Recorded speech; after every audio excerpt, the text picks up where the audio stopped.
Mike, thank you, and welcome to the NCAA Baseball Super Regionals presented by Capital One. Another capacity crowd here at Plainsman Park for game number 2 between Auburn and College World Series hopeful Ole Miss. The Rebels just one win away from what would be their 7th trip to college baseball's promised land. Welcome, everybody. Tom Hart alongside College Baseball Hall of Famer Todd Walker. If you're Ole Miss, you can taste it. There was an air of celebration last night. For Auburn, an air of finality as you've got to find a win to keep your season alive. Well, Auburn lost the first game of the regional, came back, won 4 in a row. As for Ole Miss, Mike Bianco has taken them to Omaha twice in his last 25 years. That's how hard it is to get there. For Ole Miss, I mean, they're fighting themselves. They can't get overamped. They can't look ahead. They're one win away from Omaha, but there's a long way to go.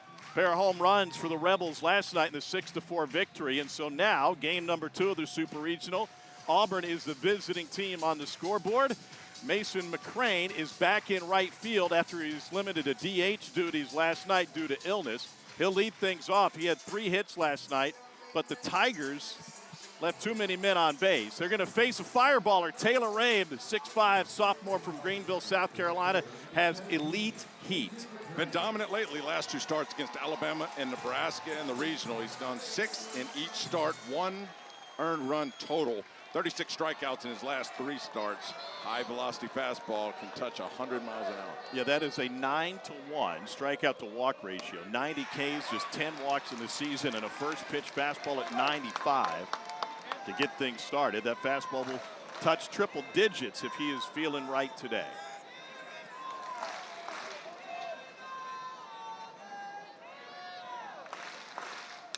McCrane fouls one back. Now 0-2. Mason McCrane, 3 hits last night. Now hitting .417 in the postseason with a couple of home runs, 4 doubles and a triple.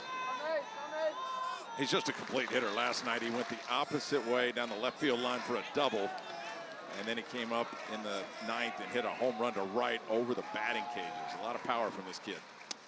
Fastball up and in. 1 ball, 2 strikes now to McCrane, who doesn't have an issue with high velocity heat. He's hitting .357 against fastballs of 94 plus with an OPS over 1,000.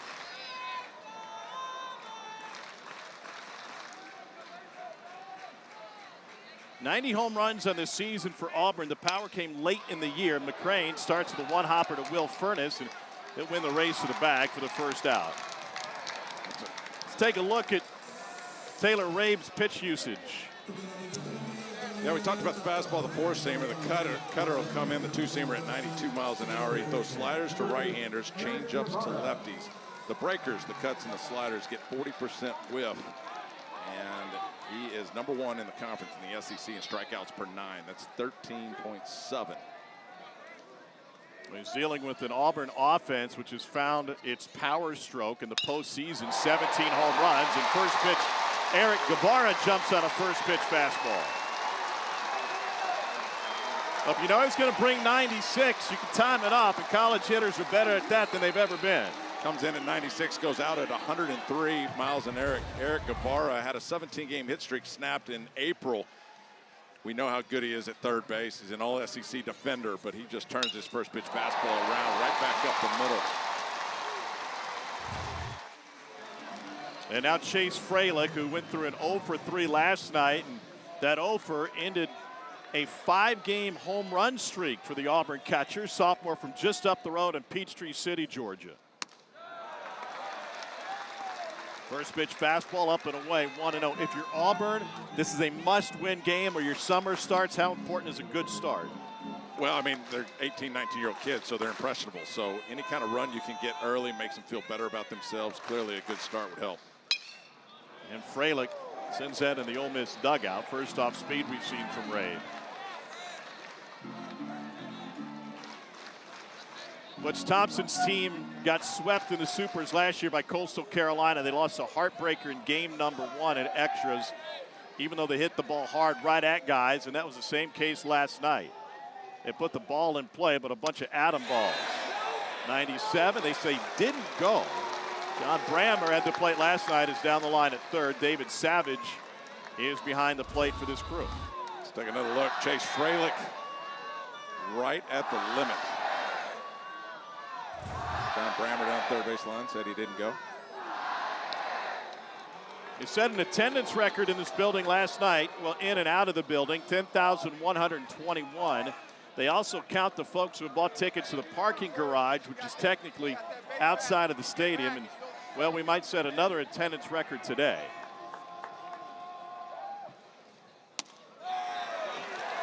Three balls and a strike, and now Fralick in control. Chase Fralick's Auburn's first Buster Posey Award nominee for Catcher of the Year. Calls his own pitches behind home plate. You mentioned the home run streak he had last week in the regional, where he was the MVP. Got to be careful with this guy on a 3-1 count. And he sends it in the air to left field and foul, and that one will find somebody because there's no empty space in this ballpark.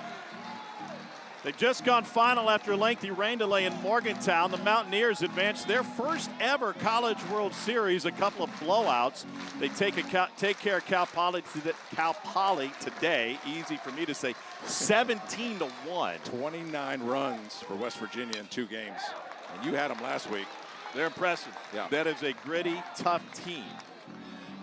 And one of the best pitching staffs in the Big 12. And think about it, they get out in just 2 games. They're the first one to punch their ticket. They will be well rested from an arm standpoint by the time they get to Omaha. And this guy must have been watching on the phone today. Attendance records in Morgantown, Troy, and Auburn, just to name 3 here early on in the Super Regionals. And Guevara falls back on the bag. He's not much of a threat, only 4 steals in as many attempts this year. Taylor Rabe dropped a 3-1 off speed on Chase Fralick. So now if you're Chase, you got that in the back of your mind, but you have to be ready for a heater. So this is a tough spot to be in. There he goes. Pitches a strike. Throw down to second is a strike.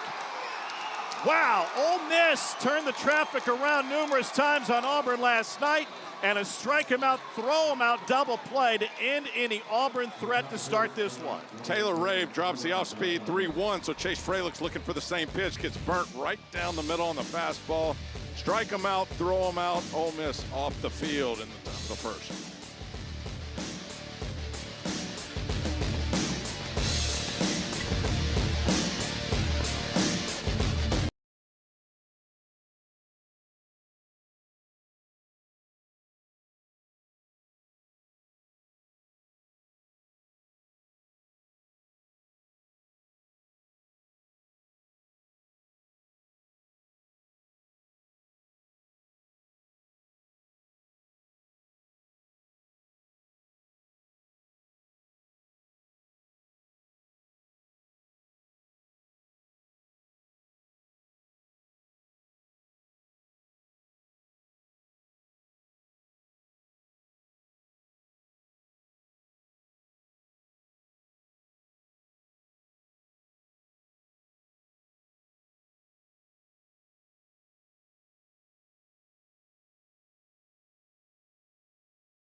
NCAA Baseball Super Regionals are presented by Capital One. What's in your wallet?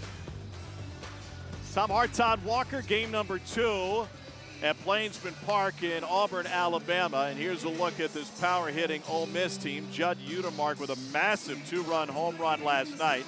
He's the all-time home run leader, and he's close getting to the single season record as well. Back-to-back 20-plus home run seasons for head coach Mike Bianco, who was 1 win away from what would be the Rebels' 7th trip to Omaha. The last time they went was 2022. They're one of the last teams in the field, and they won the whole dang thing. Alex Petrovic getting the ball for Auburn. This very deep pitching staff, one of the best in the country. Making his 17th start. He's missed the parts the last 2 years with injury, back in a vengeance this year. He's pitched Auburn into the 5th in 15 of his 16 starts. He has linked 2 runs or less in 10 of those starts. In the regional, game 3 versus University of Central Florida, went 6, only gave up the 2 earned runs and 6 strikeouts. It's 94 on the 4-seam. Cutter slider change. His changeup is his out pitch. Lefty's only hitting 186 off Alex Petrovic. Righty's 230. Third-year sophomore from Cypress, Texas, out of Concordia Lutheran. Only 29.2 innings pitched over the last 2 seasons.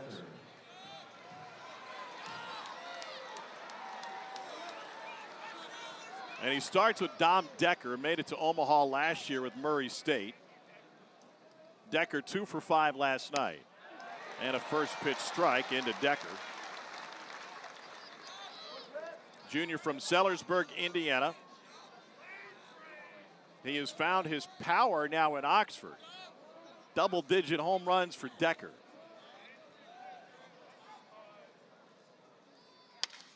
And he pulls it to the right side. Rembert fields it.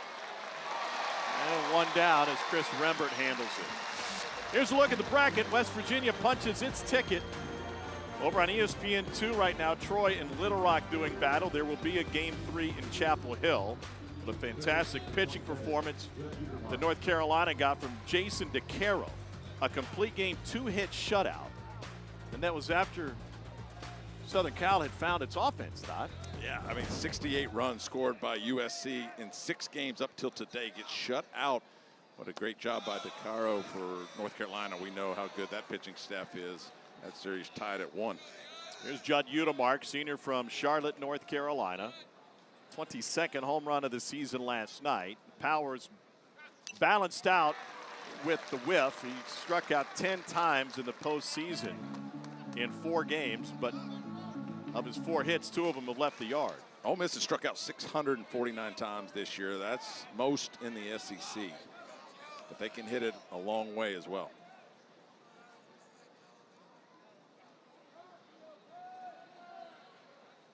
Petrovic got off to a great start this season as Udemark sends a scorcher to Bingham, and Bingham, the freshman, takes care of it. Wow.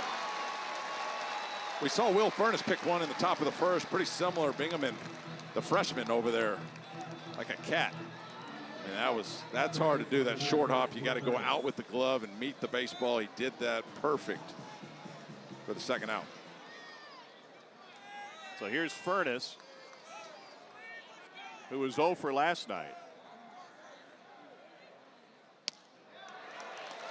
And a first pitch strike into Furnace. This is a big Ole Miss roster. 6'4", 240 for Furnace. Hitters are big, pitchers are big. Everybody. Now 0-2. Mentioned Petrovic's start. Started the season 3-0 with 3 straight starts of 5 innings or more. That was the first for an Auburn pitcher since Casey Mize in 2018 when he was drafted 1-1 by the Tigers. Furnace pops that one foul. And we saw Will Furnace wave at a couple changeups last night. That's what Petrovic's going to go to, either this pitch or the next one. 0-2, you still have 1 look. He wanted to show him the fastball to set up the change.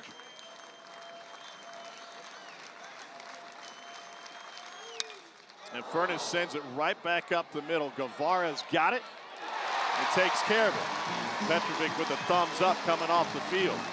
Just a 9-pitch inning from Alex Petrovic. Fralick all smiles.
start this Super Regional Saturday. Georgia outlasts Mississippi State after being down 7 runs. Michael O'Shaughnessy off the bench for the Bulldogs.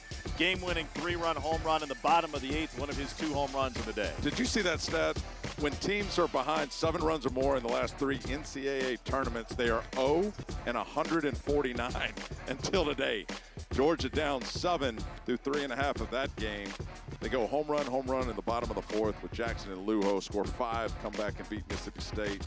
11 home runs in that game. Wow. That was an ERA killer today. Yes. Chris Rembert leads off the second for Auburn. Tigers had a runner on in the first, but it didn't, ran into a inning-ending strike him out, throw him out double play.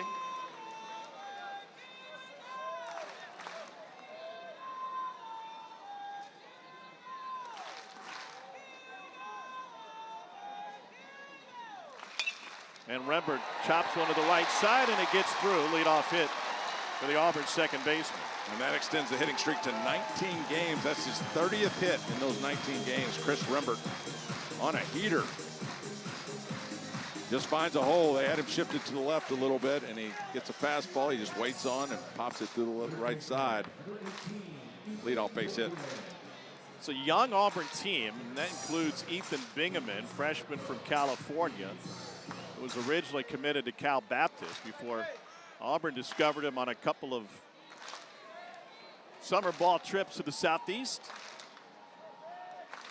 Bingaman was 0 for 5 last night.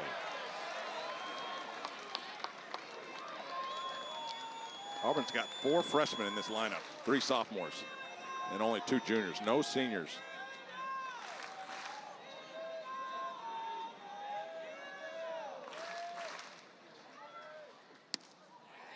In for a strike. Well, the junior class was a top 10 recruiting class, 6 in the country, and it included a couple of guys that never showed up that are already in the big leagues. Colt Emerson has already been called up by the Mariners, and Kevin McGonigal is on an absolute tear for Detroit here early on, and he's already signed a big-time contract with the Tigers.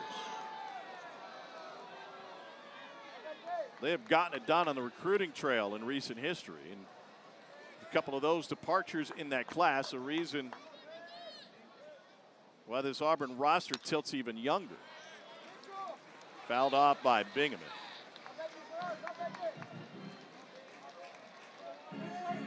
Talking with Ethan a couple of days ago about his welcome to the SEC moment. He'd been playing elite travel ball, played for the Canes national team. In fact, he was only home for 7 days last summer. Offering misses low, and he pointed out that he had some ups and downs after turning down the Diamondbacks in the 20th round in 25.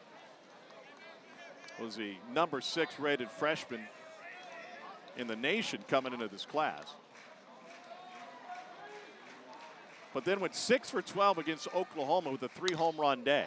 Bounces it up the middle, and it gets through past Decker, and Auburn in business once again. Todd, they had base runners galore yesterday. They just couldn't get them in with any efficiency. Left 10 runners on base yesterday in that game, and that was the story. They did hit some bullets right at people. Had a little bad luck last night. Had the bases loaded in the second inning yesterday. Didn't score a run. Now they've got something going here again in the second inning. 2 runners on, nobody out. So here's Bub Terrell. They really need to get his bat going. They did draw a pair of walks last night. But he is just 3 for 23 in the postseason. 16 home runs overall. Second most on this Auburn roster. And Rave gets ahead in the count.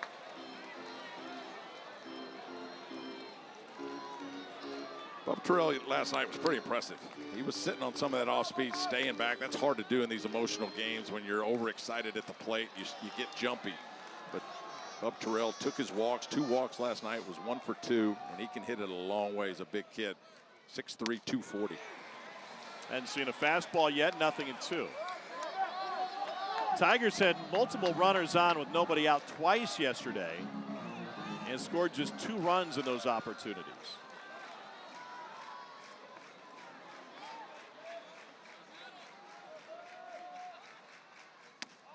And 3 straight off-speed pitches. Terrell goes down swinging.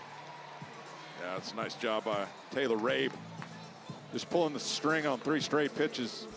But Terrell in the back of his mind has fastball at some point. It just never was able to stay back. That was a nice little slider in there at 87 miles an hour.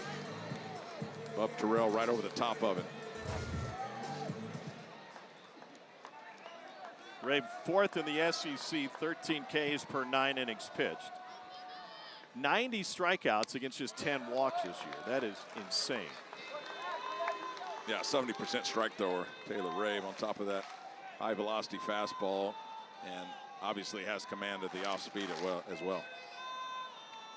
Second-year freshman shortstop Brandon McCrane at the plate from Salem, Alabama. And a little tapper back to Rabe. Glances to second. Throws a high fastball to first, 2 down.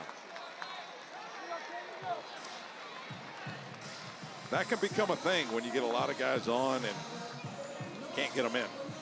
And for Ballou right here, you get up there putting a little too much pressure on yourself now with 2 outs, feeling like you have to get a base hit. And that's tough if you're a hitter, but as we mentioned, Auburn let a lot of guys out there last night. They've got to break through at some point. Here's Cade Ballou. Played his high school ball just a couple of miles up the road at Auburn High School. 1 for 4 last night.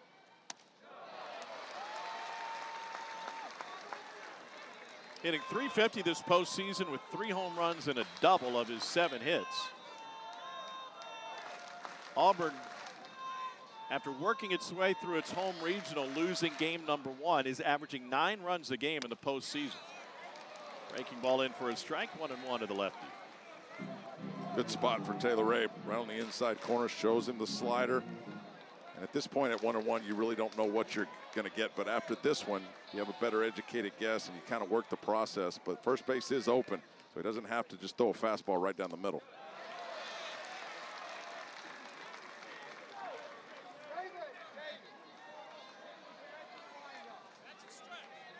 Another packed house here at Plainsman Park, which has seen waves of renovations over the years. A little bit different from when you played here. There's a chain link fence and left in front of the power station, and some frat guys sitting on top of a U-Haul down the first base line. Right above our dugout, just wearing us out. Yeah, those were my memories of playing here. 2-2. 10,000 plus paid to be here last night.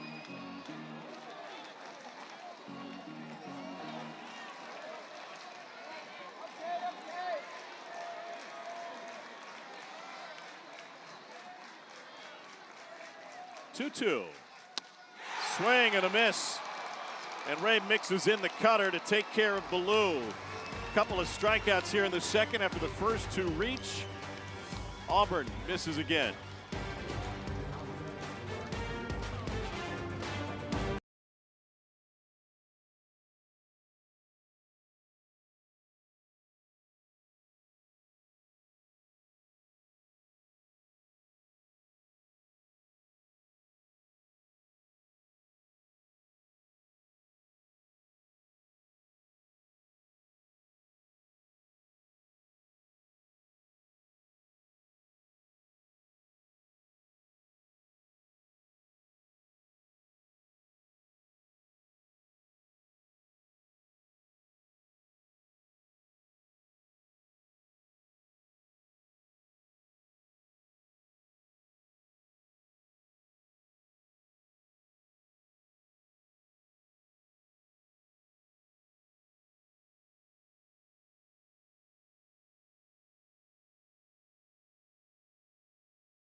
Time now for Working on a Win, presented by the Home Depot. Ole Miss now 4-0 in this NCAA postseason. They had to go on the road to Lincoln to win the regional, and there they got 2 walk-off extra inning wins.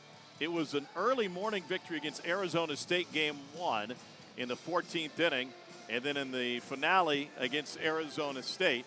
And the bullpen, Todd, was magnificent. Only 6 earned over 21 2/3. Yeah, pretty fantastic. Mike Bianco in his 26th year, one of 17 active coaches with 1,000 wins. And you've already mentioned it, won the national championship in 2022. The only other time they've been in Omaha under Mike Bianco, 2014.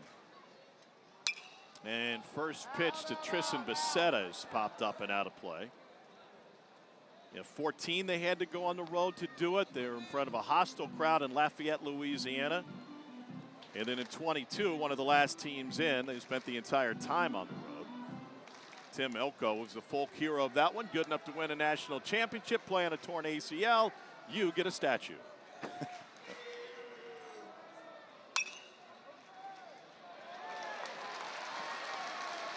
And 1 down. Petrick now 11 pitches and 10 strikes. For the latest news, insight, and an in-depth analysis from the Super Regionals, visit ncaa.com.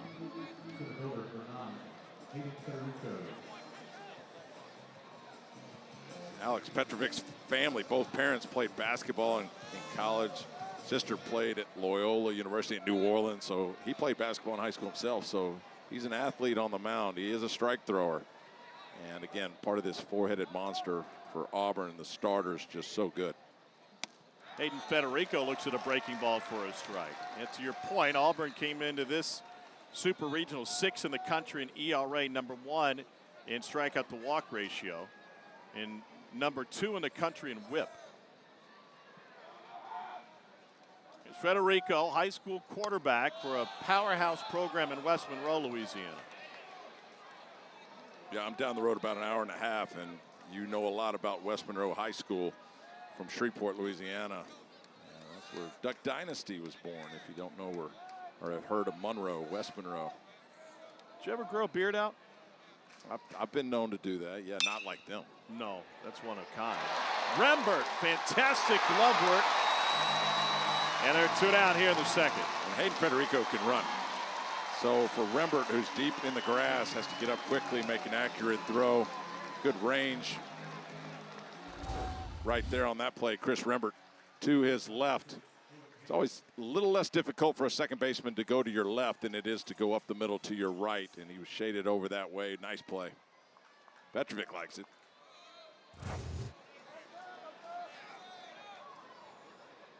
Here's shortstop Owen Pena.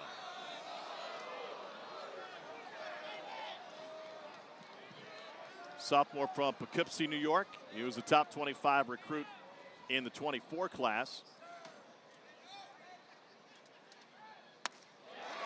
And found playing time a little bit more difficult to come by early in this season, but they took on Florida earlier this year. He came in to pinch hit, went 1 for 2, and smoked a line drive. And a big walk in the Game 3 win, and that really started his season comeback.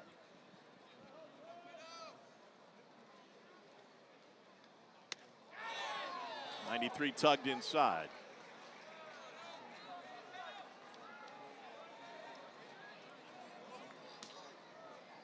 Payne only had 1 hit in the regional, but it was a big one, and shot to the gap against Nebraska for a go-ahead run. And Rembert gets in front of this ground ball. Alex Petrovic has faced 6, and he has retired 6. We'll chat with his head coach, Butch Thompson, when we return.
No score between Auburn and Ole Miss. Tom Hart with Todd Walker, happening to be joined by Butch Thompson down in the Auburn dugout. Butch, you got Alex Petrovic on the mound. So far, he looks darn good. What is the plan from a pitching perspective in this one as you try to find a game 3?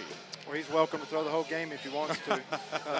But he's getting ground ball. You know, these guys can absolutely swing it, and we're getting the kind of contact, and that right side's already made a couple of really nice plays. And, you know, getting guys on, that's kind of the story how we started yesterday. You know, the difference in the game was two pitches we'd like to have back and 2 swings that they got there that made a difference in the ball game, because we shoved it in the strike zone for the most part. But we've got to absolutely play some offense to keep up with these guys. Yeah, but you've been through these wars so many times. You went through it last week, lost the first game, won 4 in a row. Was there any message to the team after last night's game? No, because we've been here before.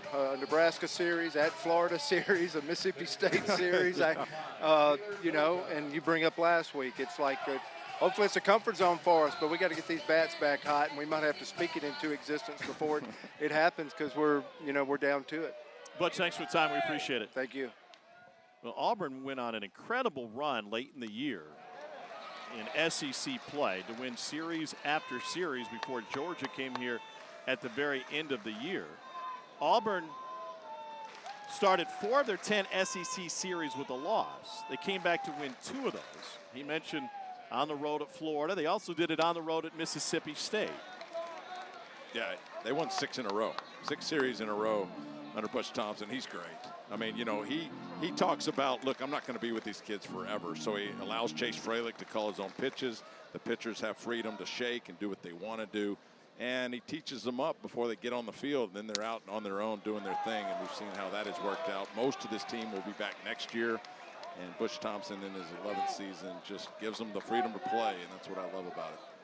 Well, they showed a lot of trust putting Taylor Belza in the starting lineup. Freshman from Grafton, Ohio, out of St. Ignatius. And he goes down looking, but he made 5 starts in the regional, had only 1 start all season before that. 4th K now for Taylor Ray. Yeah, in these games where it means too much, you know, you're seeing a lot of hitters just freeze up, you know, because they're a little spooked to get loose and get after it. It'll take an at-bat for Belza, who didn't play last night, to get in there and get comfortable. And just gets fooled on that one.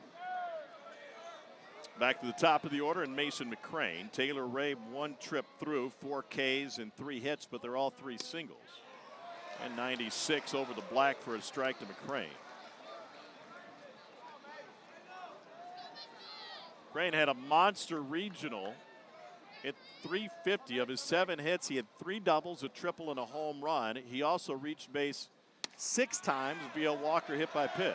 Well, and they give Mason McCrane a lot of credit for that run we just talked about. 6 series wins in a row. They stuck Mason at the leadoff spot. Gabe Gross will say, you know, he takes more pitches or sees more pitches than anybody else in the lineup. The power in the Florida series, he hit 3 home runs and 10 at-bats, and he's kind of sparked this offense from the time he's been at the leadoff spot. They were worried about the slug for Auburn the first half of the year.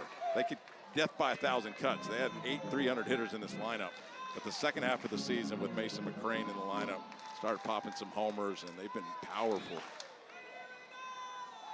Mentioned that Florida series. He was the SEC Freshman of the Week that weekend after moving to the leadoff spot in the 2nd game. 3-1. This is what McCrane did. Gave him some life late last night with a 9th inning solo shot. Lefty matchup in the 9th. Over the batting cages there in right field. He was the leadoff hitter in that night. They got it to 6-4.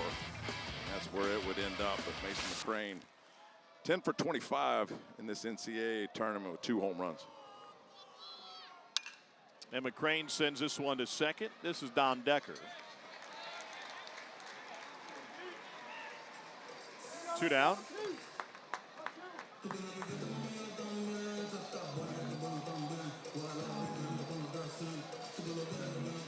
And Eric Gavar coming up.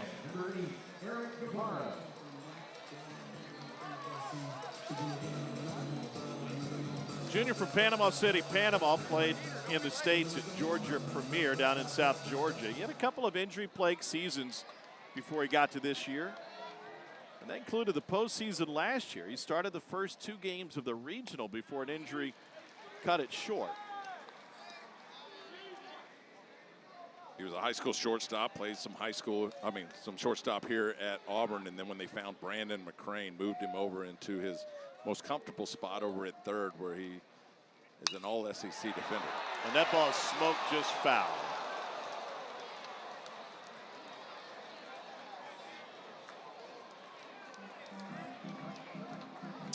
Game of inches, right? Look how close this comes to that left field line. It's fair when it goes over the bag. You see that as a hitter, but you also see it curling. And that's no fun. How about those seats? Yeah, that's fun. Right in the corner. They know they're on camera now. John Cohen is the athletic director here, former head coach at Mississippi State and Kentucky on the baseball side, and they have sold tickets to every inch of this ballpark. Guevara fouls off 96. 1 for 4 with 2 strikeouts last night. He's behind 0-2 here. This is why this pitching matchup is so great between Taylor Rabe and Alex Petrovic. You just don't know what you're going to get in any given count. And with the high velocity fastball coming out of both these pitchers, you just basically have to guess right. And if you're wrong, you're out. Now the 0-2. And a breaking ball shot up in the air to right. Becerra running out of room against the brick wall, and that one's into the netting. They got Becerra back in right field for this one, with Braden Randall getting his second ever start in the outfield and left. And Mike Bianco flipped him yesterday due to the setting sun, with left field being the sun field here, and then flopped Randall back to left once that big green monster was in the shade. Braden Randall was the starting shortstop to start the year on opening day, and he's an athlete out there. He made a catch last night, and I always talked about just get the first one under you, and he did that. So little by little, I think he's feeling a little more comfortable out there. Left field had been a black hole in this Ole Miss lineup. Left fielders combined for just 1 hit in the Nebraska Regional, so that's why it was necessary to find a different bat for Mike Bianco. And that was really the issue all season for this Ole Miss team. They rotated a number of guys through that spot. 26th season in Oxford and a national champion in 22. Yeah, and Braden Randall's on a 5-game hit streak, 8 for 17. So that's why he's out and left. Guevara working his way back into this at-bat, 2-2. Hardest pitch Taylor Rabe has thrown this season was a sinker at 99.5. He's got elite velocity.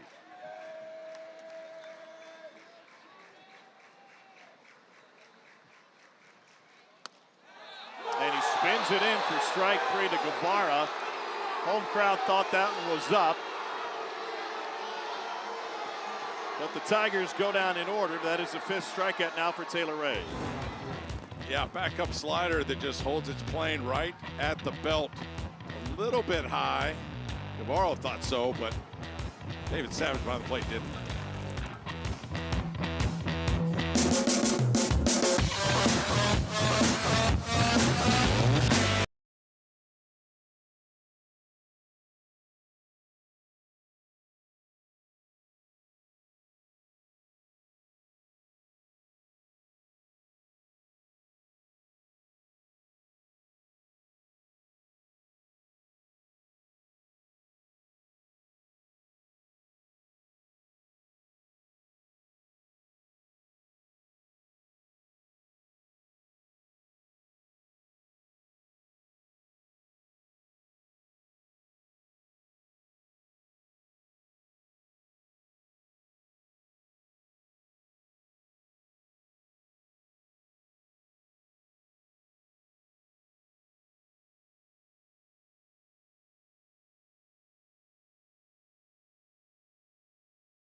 The real fun just getting started. Run straight for the breakaway. The celebration is on. This College World Series begins Friday. Todd, you're going to need some new golf shirts if you're working studio every day. And here's the breakdown of Super Regional winners. 55% of winners arrive via Super Regional sweep. That number surprises me a little bit. Yeah, it does. And then you start talking about teams that went to Game 7 this year, which was 4 of them. And of those Game 7s, only 40% win Supers. So Auburn's one of those teams. It'll be Game 7 of the regional round. Yes. And Auburn lost Game 1 to fight and claw its way back through there. Austin Foley quickly sees the count even at 1-1. Foley had a couple of hits last night, 2 for 4. One of the best defensive catchers from a pitch framing standpoint in college baseball. In fact, he's second in the country behind Arkansas's Ryder Helfrich. Austin Foley hit 21 home runs last year. That's the most in the Mike Bianco era. And holding down the catching spot, Mike Bianco told us they've got 3 catchers for coaches, so it's very difficult to be a catcher in this Ole Miss program. They've got a great history behind the plate. As Foley can't find that one, 2-2 now. Junior from West Palm Beach, Florida, started his college career at Kentucky. Now 9 home runs over his last 18 games, just 4 over his first 36. And Foley goes down as the first strikeout victim of the game from Alex Petrovic. He does do that also. A lot of swing and miss, but Alex Petrovic, a lot of credit right here on the off speed. Just the changeup that just drops. I mean, that's how much depth that changeup has. From up here, it looks like a curveball. And just Austin Foley sees it in one spot, goes after it, ends up below the barrel. That's the first out recorded by Auburn that didn't come on a ground ball. And Randall shows bunt, and all of them were up the middle to the right side, including the one that Furness hit off of Petrovic's back. Junior shortstop now playing the outfield. Second start for Braden Randall in the outfield since he was playing travel ball as a 14-year-old.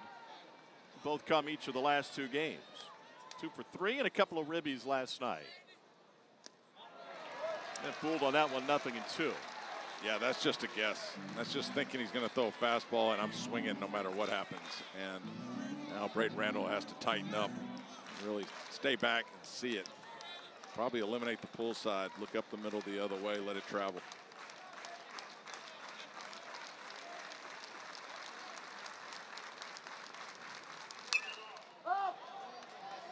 Guevara into foul territory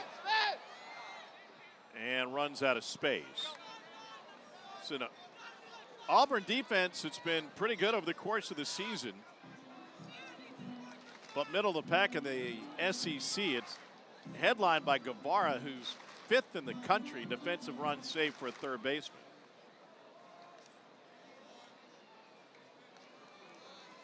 I hope the ball didn't get dirty.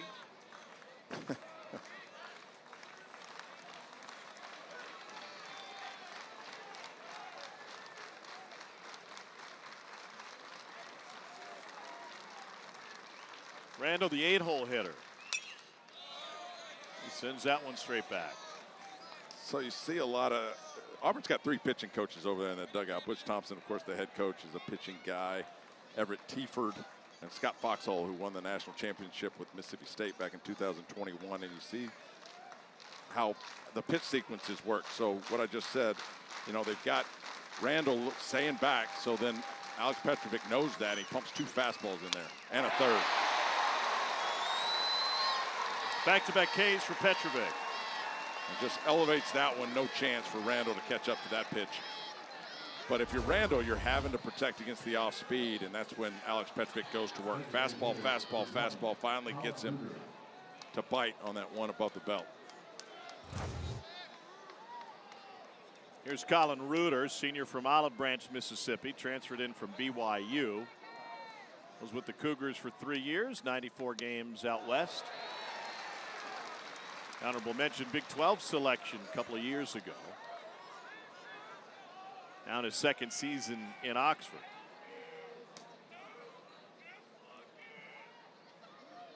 He was a hot recruit coming out of Magnolia Heights High School. Ole Miss was on him, Mississippi State, Arizona State, Arizona.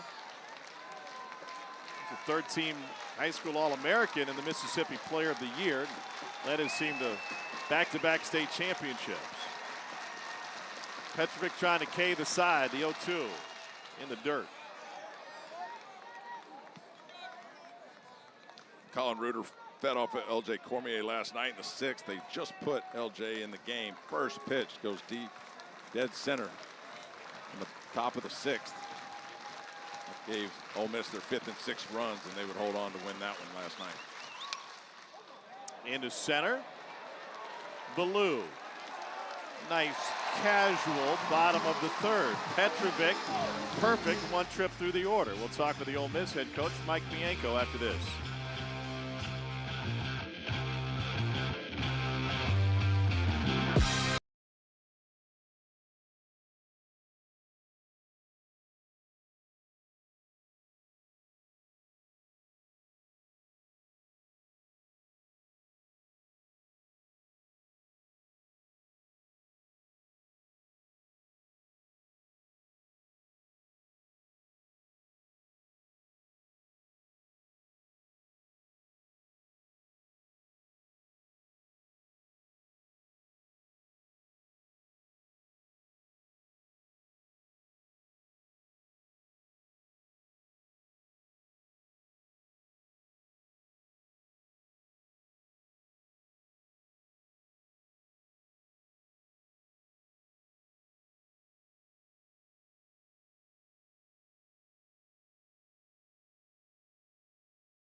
No score between Auburn and Ole Miss. Mike Bianco kind enough to put a headset on for us down in the Ole Miss dugout. What have you seen so far from Taylor Reid? Oh, he's been good, but, that's a good offense over there, so he's given up a couple of hits. But like we saw last night, out of Elliott, he's made some pitches that get off the field. That's what you hope for your ace. It's not always going to be as clean like, their guy. He's been obviously 9 up, 9 down. But, no, I think he's got some good stuff today. Bio, you've been to Omaha twice as a coach. You won the national championship in 22. You've been there as a player, hit a home run. We talked about that a lot. But did you have to say anything to your team after winning game 1 last night? Like try to keep the anxiety down a little bit? No, we didn't go there. The challenge was to continue to believe, continue to be aggressive, continue to step on the gas pedal, and they know that. I think when you get to this point, it's just going and winning a baseball game. And you talk all year about winning pitches, and that's what it comes down to is playing well. We played really well last night. We're off to a good start here. We had some really good swings, I thought, in the first 2 innings, not so much the last inning, but we just got to put some at bats together. Thanks for the time. We appreciate it. All right, guys. Appreciate it. Taylor Reid on the mound has struck out 5 through 3 innings. Now he faces Auburn's best bat, Chase Freilich, and the pitch upstairs. You and Mike Bianco have a long history together. That's right. How old are you? Was this like in the 1800s? I was 20. Yeah, that was a throwback midweek game against Tulane. We had to use the wood bats for the first time in my life. Nowadays kids get the wood bats, and that's what they practice with. I had never touched a wood bat until that game. Throwback game. They just decided to, So Mike Bianco was a catcher at LSU after a junior college run and then came along as an assistant coach just right before you got there as a player. Yeah, he was our third base coach in 1993 and 1994, stayed through 1997 under Skip Burtman. And I told him, we talked about that home run. So he had been to Omaha. I had not. And so he said, yeah, I got a guy, hit a home run. And I just thought that was the coolest thing to be able to hit a home run in Omaha. I thought that would be end all be all, if I could just get over there and hit one out. And so he made me actually feel a little more comfortable by going to Omaha and being in the box before I was ever there. And it made a difference. Ball and 2 strikes to Freilich. We actually have video of Mike Bianco's home run, and he pointed something out to us. We'll get to it just as soon as the Freilich at bat ends, but he kind of said, listen, our 2 home runs weren't created the same because mine came before they moved the fences in. Yeah, that's an old fishing stories, you know. Like, nobody really knows, so he can say what he wants. But 2-2 to Freilich, who saw his 5-game home run streak end yesterday. And now Ray misses low. Here's what it looked like back at Johnny Rosenblatt Stadium in Omaha against Miami in 1989. which one's which? So blurry, so long ago. Can't hardly see. There's Mike Bianco going deep. 1989. Yeah, he's great. Lost to Stanford on a walk-off grand slam in that CWS. Gosh, we go back, how many years is that? 35 years ago. I've known Mike Bianco, his wife Cammie, and now all the sons that they have. Drew Bianco's on staff right now, director of player development. Played at LSU, transferred over after that to Baylor. Son Ben played at Louisville. How do you get bio out of Bianco? That's just what we always called him, and I called him other things behind his back, but that's what we No, he was fantastic. And you knew that, he'd end up doing what he's doing now. Went over to McNeese for a few years and now been at Ole Miss for 26 years, the most tenured coach in the SEC. And played for and coached under the Hall of Famer Skip Bertman. And Skip's name came up numerous times in our production meeting this week, not the least of which when he told us he was going to move his corner outfielders around depending on the sun. And he goes, maybe that is a Skip thing. Just finding whatever edge you can and whatever you need to win a game. And I think he's worked out of it, but initially when he would go to the mound, when he was early in his coaching career after leaving Skip Bertman, he had his mannerisms. Same walk, same, what he did with his hands, he just kind of talked like him too. And, he's got the ultimate respect for Skip, I know, and taught him a lot about where he's at now. He's taken Ole Miss to 2 of its 6 College World Series trips, the first of which came in 1956. Freilich works a leadoff walk after being behind in the count. We've got another reservation for Omaha. Troy advances to its first ever Men's College World Series. The Sun Belt with a representative in Omaha for the 2nd straight year. Coastal came out of this Auburn Super Regional last year and made it the championship series. Troy takes down Little Rock 7-2. Yeah, Troy, kind of like Auburn, lost the first game of that regional to Miami, came back and beat Ryder, beat Miami, and then beat Florida twice. And Florida was pretty loaded this year to win that regional and now win the Super Regional. On to Omaha. Here's Chris Rembert. He's now extended his hit streak to 19 games. Breaks a tie with Bryson Ware for the longest hit streak by an Auburn Tiger in at least the last 5 seasons.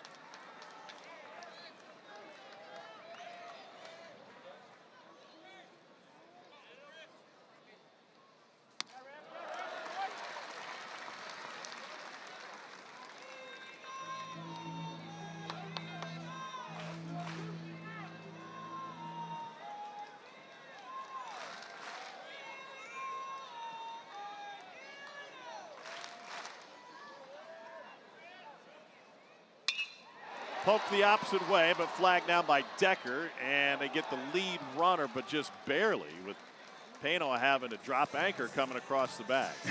That's one way to put it. And the athleticism just to stay with that throw, because a lot of times as an infielder, you're trying to get that double play instead of letting it happen. And you see Decker trying to do the turn, makes his throw offline. Pano just gets the lead out. And here's Ethan Bingaman. You played middle infield for a long time. What's the key if you have to turn your back to your target and picking it back up as you deliver a throw like that? Well, you pick it up pretty quick because you practice it a lot, but I never really loved to do it. That was like my maybe 4th or 5th option down the road. I tried to position myself where if it was at me or toward the bag, it was always going to be a flip or like, what would you call it, a shuffle pass. Yeah. And I always like to do that because I felt like the shortstop can see that better. But when you're coming up throwing, man, it's going to be hot, and you better be on target or that shortstop's going to have a hard time. But the only time I would turn is if it was in that 4-hole closer to first base, which was way over. 0-1 to Bingaman. It's an Ole Miss team that's only turned 32 double plays on the season. But they turned a couple of key ones last night in both the 2nd and the 3rd innings. Now 32 double plays would rank 13th out of 16 teams in the SEC. Finds a hole on the right side. Bingaman's got his second hit of the night. Rembert motors the third.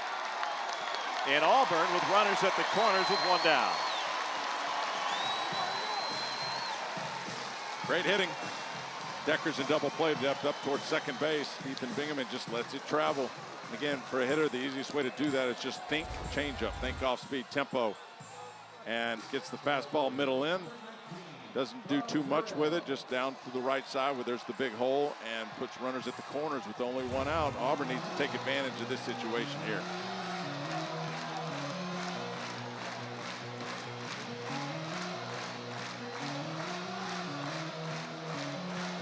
What's this conversation about? Stay under control. You're one pitch away from getting out of this inning. Make sure you keep the ball low, put it on the ground somewhere, let your fielders work. And then what's for dinner tonight? Have you tried the cornbread at Acre? Maybe Joel Mangram's telling him about his shoe collection. Yeah, I saw his wife Andrea this morning in the hotel, and he goes, he's got about 100 pairs of shoes. When everybody else uses the black turfs that are painted up, he's got the Air Jordans. He's got the whole team doing it. I saw Mike Bianco had some cool shoes on as well. And then Joel Mangrum making an impact on the pitching staff, but also with the drip.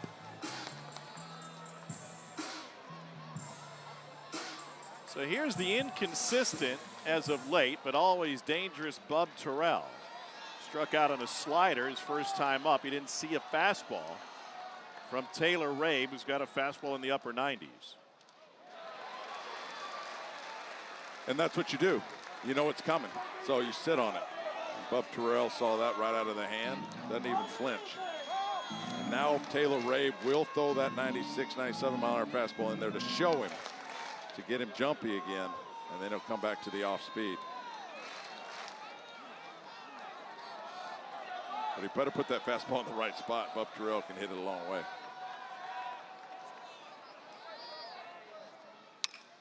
And he grounds this one to the right side. It speeds right past Decker. A run is in. Throw coming into the middle of the infield, and they got Terrell in a pickle. Back to the shortstop, Pano, with the lead for Bingaman at third. Terrell goes to second, and the throw home is late. Bub Terrell with a spin move between first and second, and then Bingaman took advantage.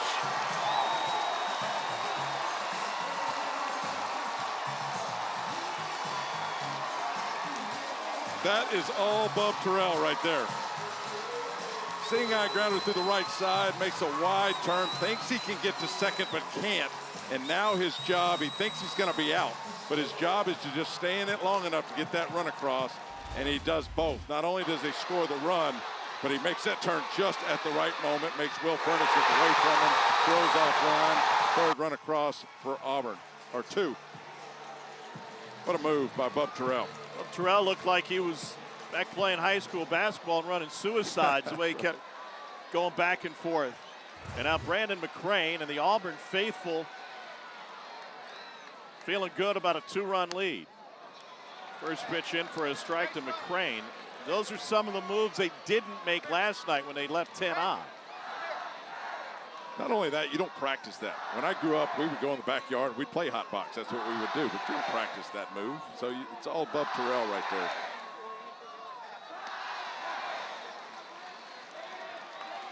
Nothing in two down to McCrane. This is the fourth hit of the postseason for Terrell. He gets 11 strikeouts and 25 at bats. It's an RBI single, and you're scoring at home. Bingaman was able to come home on the throw.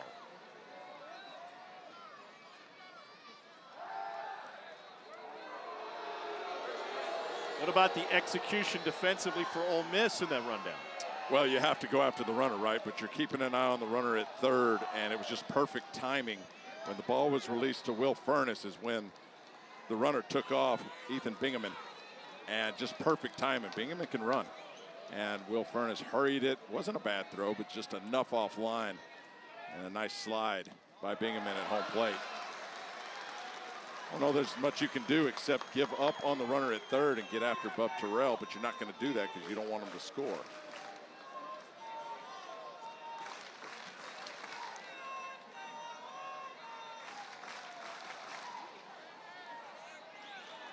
One and two to McCrane. Grounded out back to Rabe in the second.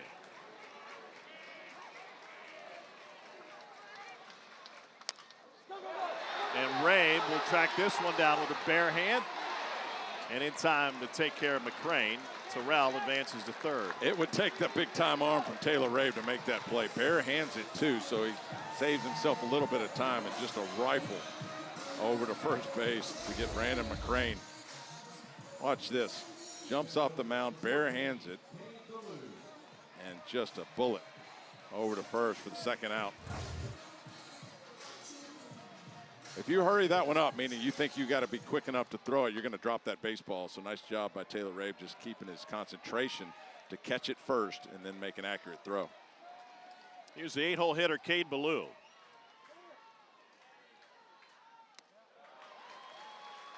Auburn had a lot of offense in the regional.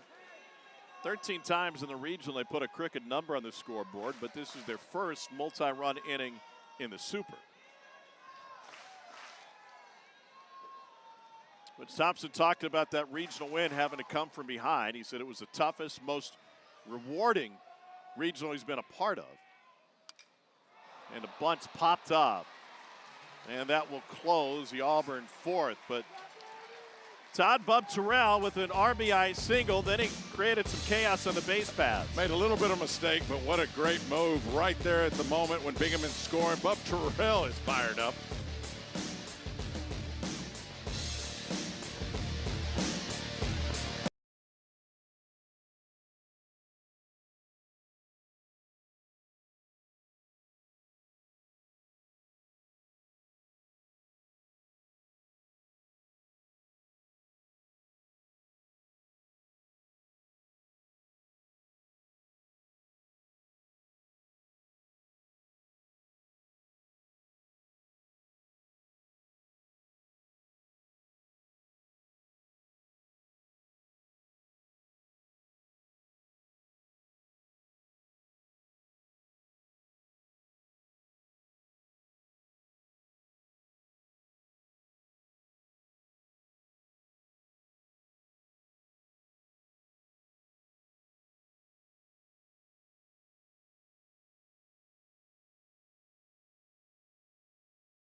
Here's what's at stake. Ole Miss with a win tonight, or we'll come back for game 3. We'll be in its 7th Men's College World Series, and Auburn needs to win here to force a winner-take-all tomorrow. Their third ever visit for the Ole Miss Rebels came in 1969. They had a shortstop by the name of Archie Manning on that team.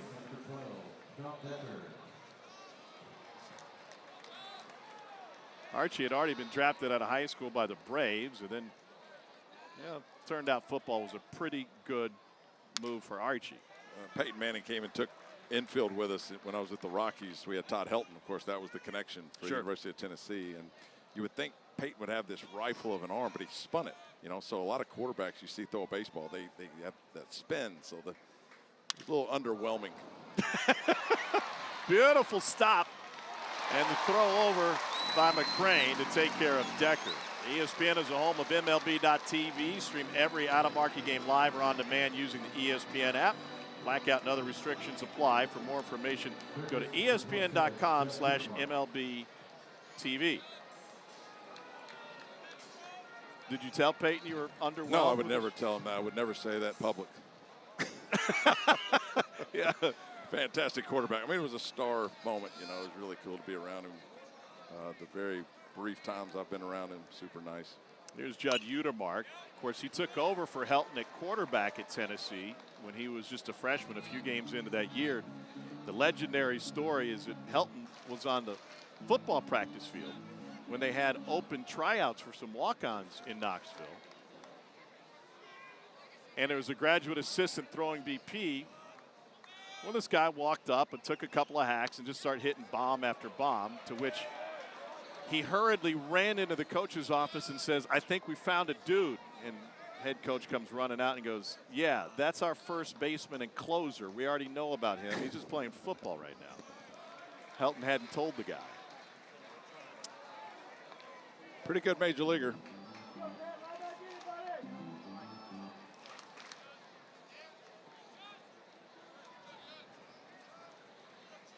Utermark scorched one to first base and was out on a ground out to Bingaman. They say he went. Oh, pardon me, didn't. 3-1. Petrovic has been efficient. He's gotten 6 outs on 3 pitches or fewer. First 3-ball count, and results in his first walk of the game and the first base runner for Ole Miss. Yeah, it's rare from Petrovic, trying to get some swing and misses, dancing around the zone, can't do it. Got the first out on Dom Decker. Now he's got to go through 3, 4, 5 in this Ole Miss lineup. Important shutdown inning. You know, you score 2 in the top, you want to shut them down in the bottom, keep the momentum on your side. Here's Furness. He had a comebacker that glanced off of Petrovic's back to end the first inning and carried over to Guevara at third.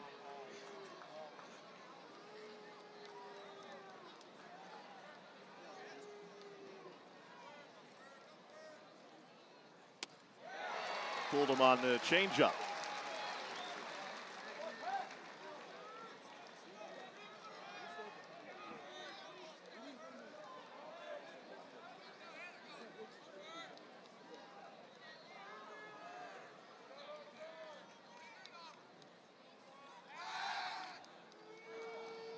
Furness is hitting about 130 points higher against righties and lefties over the course of the season.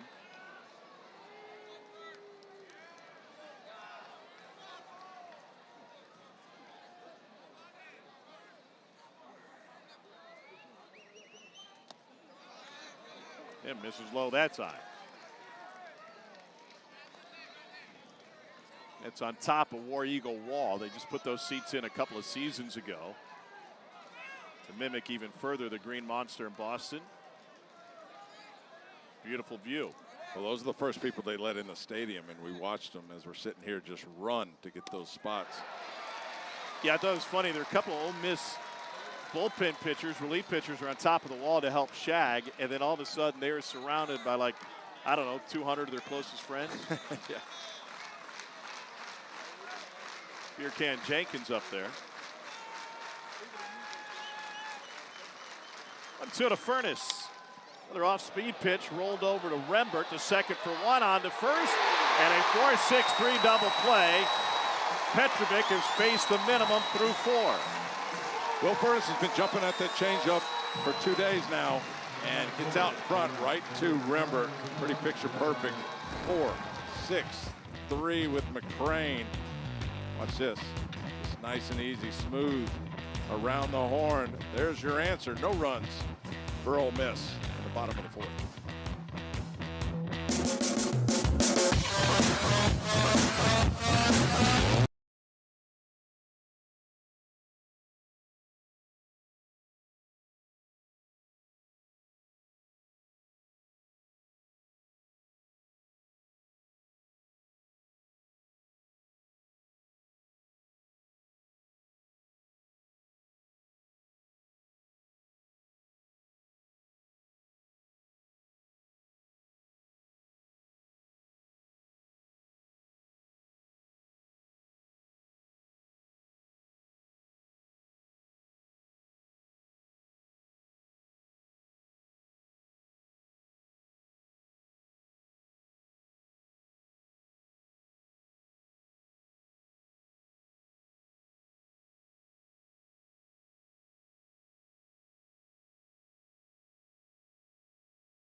Well, Alex Petrovic has held Ole Miss hitless through 4 innings for the first time this season. We've got a great pitcher's duel tonight. Yeah, Alex Petrovic, he averages about a strikeout an inning. So 87 innings, 87 strikeouts. Only has 2 tonight in the 4 innings. And again, Ole Miss is a big swing and miss team, but he has avoided the home run so far. Hard throwing Taylor Rabe struck out Taylor Belza to start the 3rd inning. And a visit from Austin Fowler. Well, Taylor Belza was all smiles around the cage when we were out of practice a couple of days ago. True freshman from Grafton, Ohio.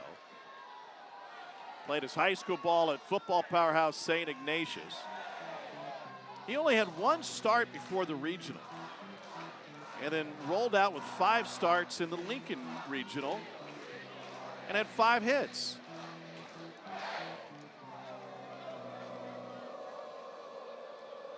Six hits in his last 6 games with 8 runs.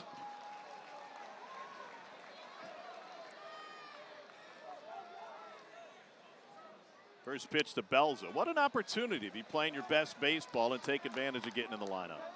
Yeah, you know what I love about this time of year is you play for yourself. I mean, if you're being honest, during the course of the year, you're trying to put up numbers, do your thing. This time of year, that goes away. You're playing for the team. Everything's about the team. You don't care where you hit in the lineup. You really don't even, you know, you want to start, but you're pulling for the group. And I always love this time of year because all the selfishness goes away, or it should. And at this point, all you care about is wins. How different is that than your average big league day at the ballpark? No, I mean, it's all about, you know, it's an individual sport. You know, it's a team deal. That is a fair ball right over the bag, and Furness takes care of it. It's a team deal played by a bunch of individuals. So you're clearly trying to get your numbers, trying to do your thing, and you know, you play 162 games at the big level, so you can't get upset about wins and losses at that point. But even at that level or in the college level, when you get to the postseason, it's all about the group, and you truly don't really care about yourself. You care about what other people do, and it should be that way all the time, but it's definitely that way this time of year.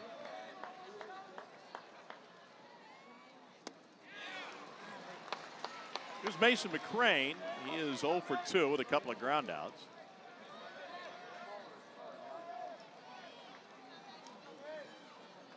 Both to the right side, 1 to Furness, 1 to Decker.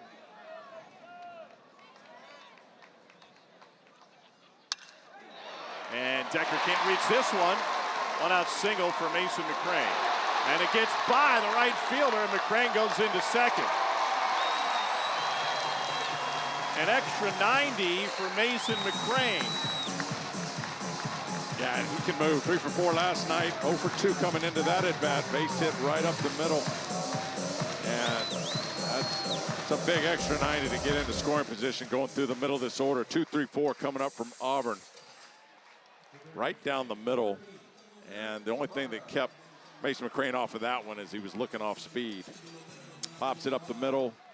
Gets to second base. Nice job. It's a double for McCrane. And now Eric Guevara, the 2-hole hitter. Spins in for a strike, 0-1.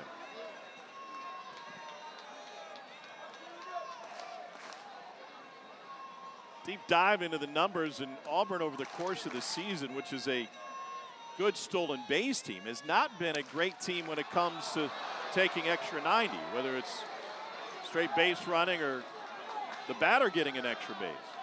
Ole Miss on the other side has been the best in the super regional teams of doing that. First to third, second to home, taking the extra base. You wouldn't think Ole Miss really needs it with the raw power that the Rebels have. As Guevara fouls that one off.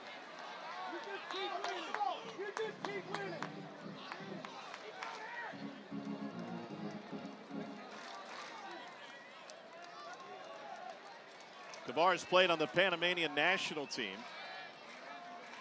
He had a torn ACL coming into Auburn. Didn't play the first portion of the 24 season due to that knee injury. And he goes down swinging on 3 straight. 6 Ks now for Rabe. Taylor Rabe is coming up with pitches when he needs them the most. Auburn in the second inning was threatening, gets out of it. Did give up the 2 runs in the 4th on the base hit by Bub Terrell, which was just a seeing eye through the right side, but now comes back in trouble again and strikes out Eric Guevara for the second out. Now it's up to Fralick to keep the inning going. 0 for 1 with a strikeout and a walk.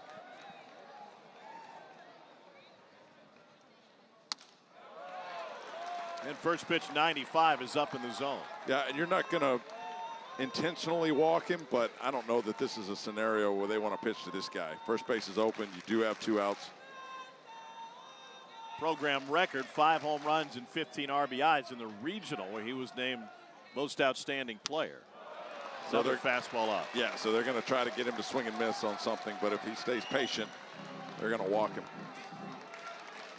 You got Rember waiting on deck. Yeah, that's not much easier, but at least it's the righty-righty matchup.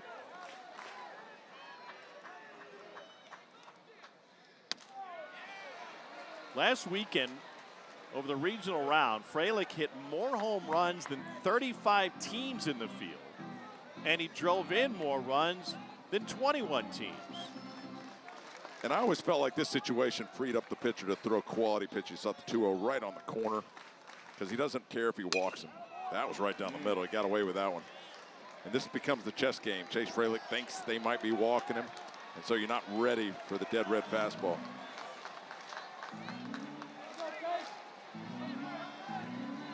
Go back to the high fastball here if you're Rabe. Some sort of swing and miss pitch. He definitely didn't mean to split the plate on that one. With some off speed out of the zone, maybe he gets a chase at 3-2 and he's looking fastball. You get the off speed again. He fouls another one off. Fralick, through 3 at bats, has already seen 22 pitches from Taylor Rabe.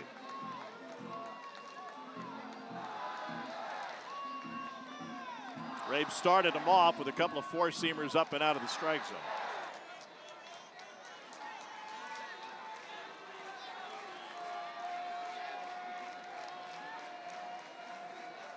McCrane, the runner at second. Here's the 2-2. Pulled to the right side, and Furness takes it to the bag. Well, runs a hit. Another runner left on. But it's a 2-0 Auburn lead.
Welcome back to the NCAA Baseball Super Regionals presented by Capital One.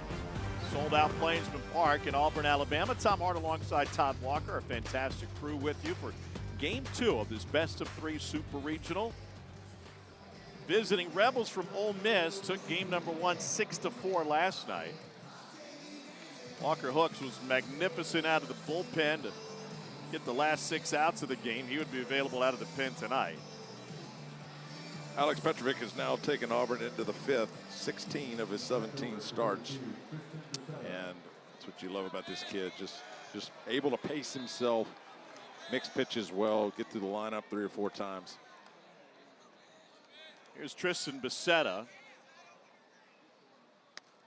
Of note, Ole Miss is the home team on the scoreboard here, game 2 of 3 here at Auburn's Park. And if there is a game 3, they'll flip it back, and Auburn will be the home team and bat last tomorrow.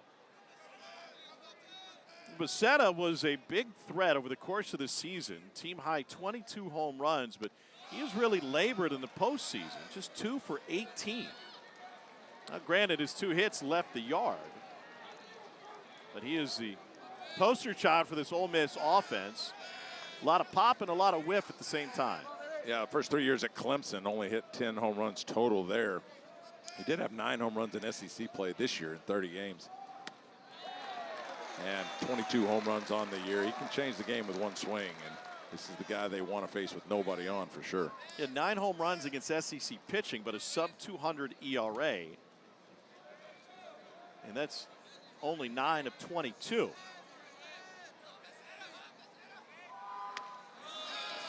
Three and 1.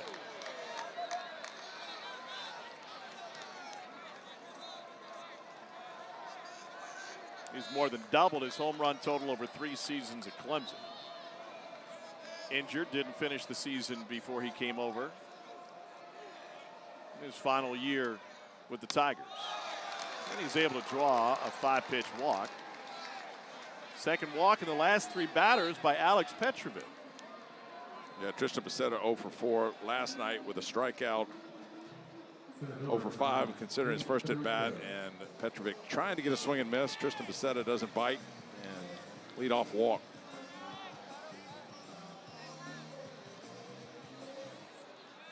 So here's Hayden Federico.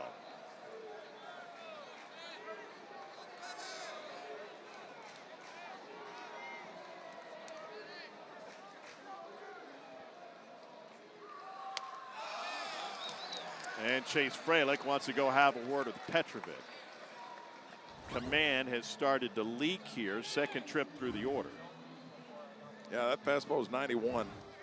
Velocity's losing a little bit of pop. But ultimately, the mound visit is about getting ahead of the hitters. And whether it's the curveball, changeup, fastball, whatever it is, land the first pitch for a strike. Get behind these guys, and they can hurt you. He started 9 of 12 first pitch strikes, but he has misfired on the first of each of the last 2 batters.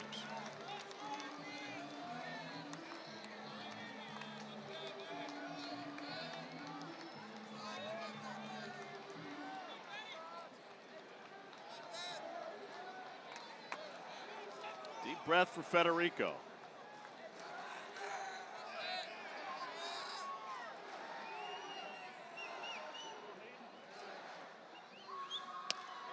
Last year as a freshman, Federico was the regular DH. Overall made 48 starts for this Ole Miss team. Valedictorian of his high school class, threw for 3,000 yards as a quarterback and 36 touchdowns. Ran for another 18 touchdowns. And he rips this one into right field. Becerra around second, scooped up by McCrane. And the Rebels in business, runners at the corners with nobody down. There's your point about Mason McCrane in right field. Now they're in a rundown. And chasing Federico back to the bag, and they got him. That's big. It all started with a strong throw back in a hurry from McCrane. And Federico runs into an out. So that was going to be my point. Mason McCrane holds him to a single, gets it in quickly. And Brandon McCrane, the brother, grabs it, looks away, and I don't know what Federico saw. Nobody was covering the bag, then thinks differently about it, and by then, he's in trouble. That's a big out for Auburn.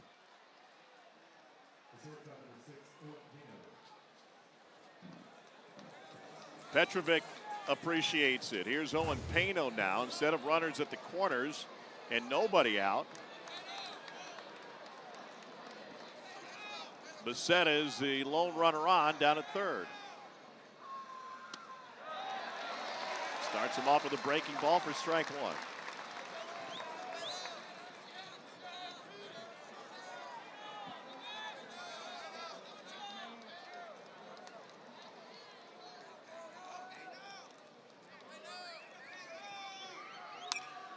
On the Auburn side, in the fourth inning, Bub Terrell took a wide turn from first, got in a rundown, and not only did he end up safe at second, but they're able to push a run across. No such luck for Ole Miss here in the fifth.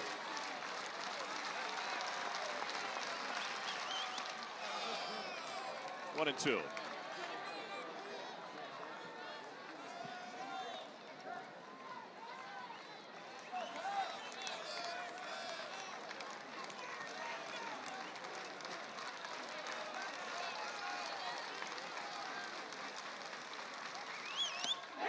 Got him. 2 down. Another huge out. I mean, 2 of the biggest outs Auburn has had in the year have come in this inning. First, they cut down Hayden Federico, and now with a guy on third and less than 2 outs for a hitter, you just want to put the ball in play. And Alex Petrovic elevates the fastball and gets a bite from Owen Pano for the second out.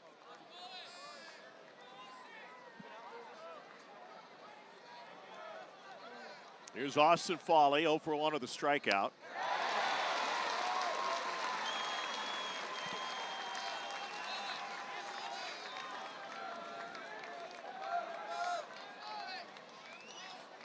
Foley started his college career with the Kentucky Wildcats. His first collegiate hit was a home run. Only appeared in 10 games for Kentucky. The breaking ball covers the outside third, 0-2. And they're on their feet here at Plainsman Park.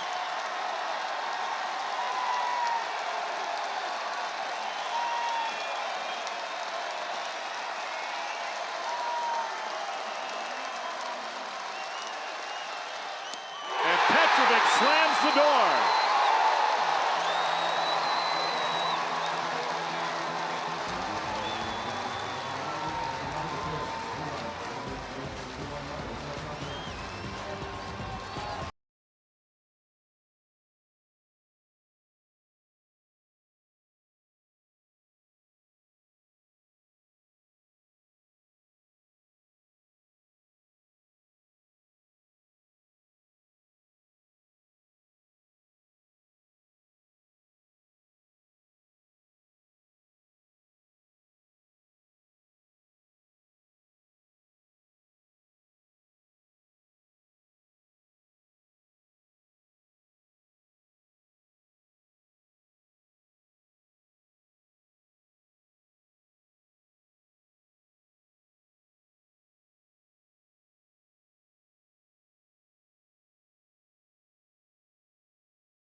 Three more supers to get started, including Oklahoma at Kansas later tonight on E1, Texas and Oregon. And how about the Johnnies? St. John's had a perfectly cromulent season, and here they are 2 wins away from Omaha. They'll be in action up the road in Tuscaloosa, 9 Eastern on E2. On the other side of the bracket, we've already got 2 reservations for Omaha.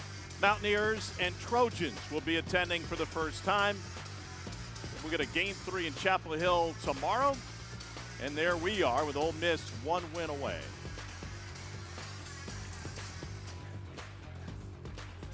Chris Rembert leads off the 6th for Auburn.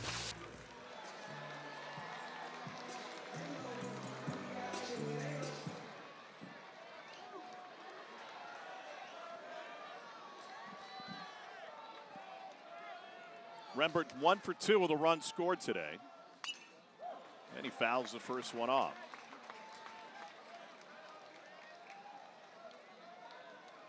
Played really good defensively. And, you know, one side affects the other. You always wanted to have a great first at bat, so you take it out on defense or the other way around. Remember, it's been all over the place on the right side of the infield.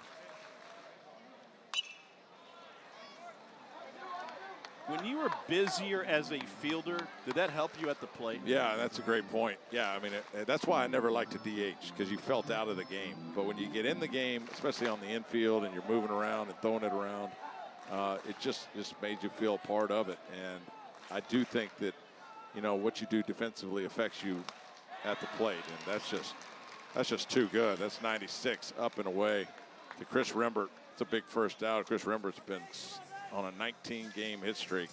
Mariners and Orioles this Thursday, 7 Eastern. Catch it on ESPN. You can also stream the game on the ESPN app. 14 homers over the last 5 games for Seattle. 8 different players have gone yard. They've found their stroke.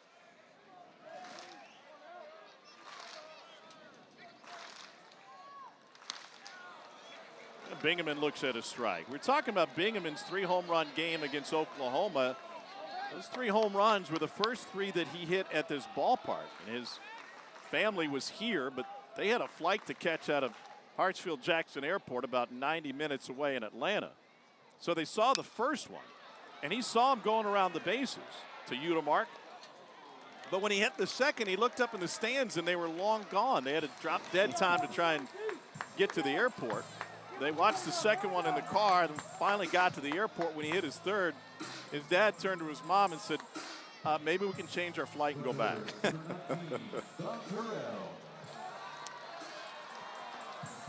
2 down for Bub Terrell.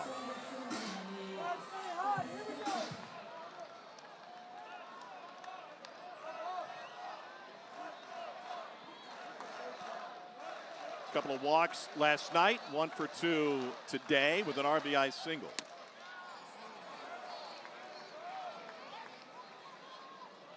Braves losing just a little bit of velocity, 94 on that sinker, 0-1 now to Terrell as Rabe nears the 90 pitch mark. 90 strikeouts in 63 innings coming into today. And really a part-time starter. This is only a 10th start. Yeah, again, first in the SEC in the 30-game schedule. Strikeouts per 9. He's got 13.7. I mean, just impressive swing and miss rate for Taylor Rabe, who showed above the fastball. Now let's see if he just goes to work on all the off-speed. And there it is, 1-2. Fastball away in a perfect spot, then change up. And Bub Terrell swings over the top of it. He knows that's how he's going to get him out. And as a hitter, that's what you start thinking. All right, how is he going to get me to strike out? And that's going to be the changeup. You got to sit back and sit on that and react to everything else. Swing and a miss on the breaking ball. A couple of Ks this inning for Rabe. It's a 9-pitch inning. 8 of them were strikes. And he has 8 Ks through 6.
Georgia knocked off Mississippi State. West Virginia headed to Omaha for the first time. And Jason DeCaro, a complete game shutout against the Trojans, to force a decisive Game 3 tomorrow. what a performance by DeCaro. He's the first Tar Heel pitcher to throw a shutout in the NCAA tournament since Kent Emanuel in the 2011 College World Series against Texas. 9 innings, 2 hits, a walk against 8 strikeouts, and 1 hit batter. He threw 117 pitches in the CG. Yeah, we know North Carolina's good. The pitching staff's what's going to get them to Omaha. How about Georgia and Mississippi State in that game? 13-12, 25 runs. Georgia down by 7 in that game. Teams were 0 and 149 in 3 NCAA tournaments over the last 3 years. Trying to come back from 7 runs down. Georgia does it today without Trey Phelps, who was suspended from the regional, and he'll be back tomorrow. Well, maybe, because the guy who took his place, Michael O'Shaughnessy, went yard twice, tied the game with a home run in the 5th, and won it with a home run in the bottom of the 8th. So you think they're going to sit Trey Phelps? Well, no. However, Wes Johnson has such a deep lineup that he can play matchups with just about anybody out there. He does. And they do as good a job as anybody of using the analytics to find the best matchup. They had 3 different guys hit 2 home runs today in that game. I mean, just incredible. Georgia had 2, Mississippi State with 1. 11 home runs total. 2-1 to Braden Randall. Randall struck out on a fastball his last time up, and that one flagged down by Rembert. Off balance throw is wide, and Randall reaches on a single to start the 6th. Yeah, Rembert showing off on that right side. I think he had a little more time, but once you hit that grass, you're going to slide a little more. And he just wasn't able to get a grip on the baseball. But you're closer to the bag, moving to your left as a second baseman. And I think once he gloved it, if he comes up and gets his feet up under him, that would have been pretty special if he made that play. I think Randall might have beat him anyway, but good stop. Petrovic was perfect first time through the order. Now the second time, a couple of walks and 2 singles. Here's a 9-hole hitter, Colin Reuter. Ooh, just missed inside.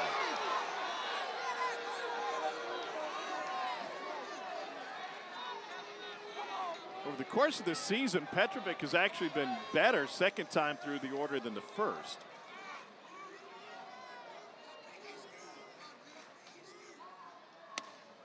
1-1. It's a great pitch, not only because it's a strike, but because if Reuter goes after it, that's a ground ball. And that's what Petrovic's going after right there, keeping it low, trying to get him to beat it in the ground for a double play.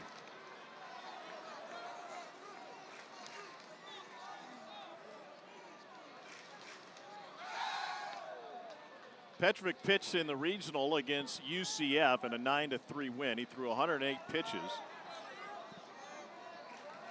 Was tagged for a pair of home runs. Auburn had to go through the losers bracket after dropping game 1 to Milwaukee.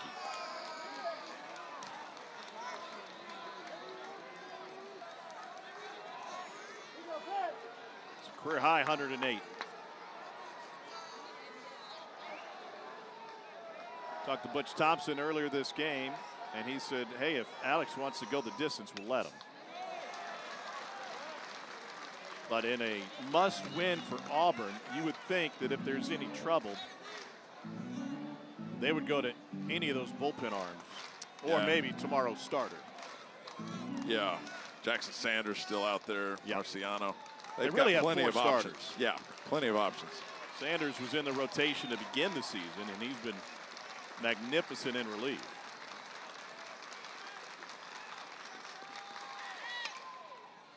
Fouled off.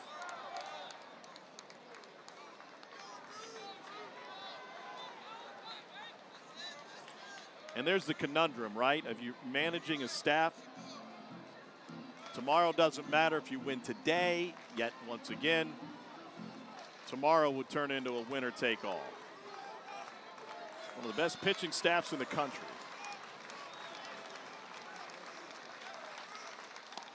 Swing and a miss on the breaking ball. K number 5 for Petrovic. That's just nasty. And that was set up by the fastball on the first pitch he threw middle in. Even though it was a ball, Colin Reuter remembers that pitch. And then with 2 strikes, he comes back to it. Looks like the fastball middle in and just drops off the table. And that's why you go after a pitch like that. You don't want to get burned on that fastball middle in. Great pitch sequence from Alex Petrovic. Here's Dom Decker. He's been the everyday second baseman in his first year in Oxford. And a first pitch breaking ball for a strike. Decker punched Ole Miss's ticket to the Supers with a walk-off sac fly in the bottom of the 10th to win the regional. And we're talking with Mike Bianco. His many years in the SEC, he was really impressed with the home crowd in Lincoln, Nebraska. He said it was an SEC field, double-decker stadium, fans right on top of you. Ole Miss had a pair of extra inning wins. And Decker hit by the pitch and crumples.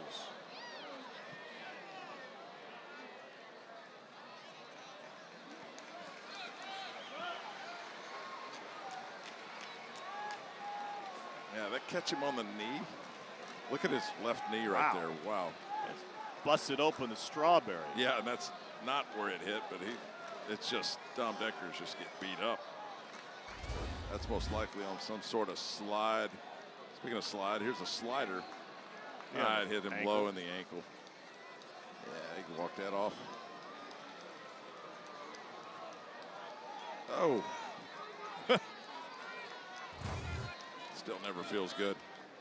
A lot of bones exposed when you're facing a pitcher as a hitter, and that's why you see all the armor on these hitters nowadays.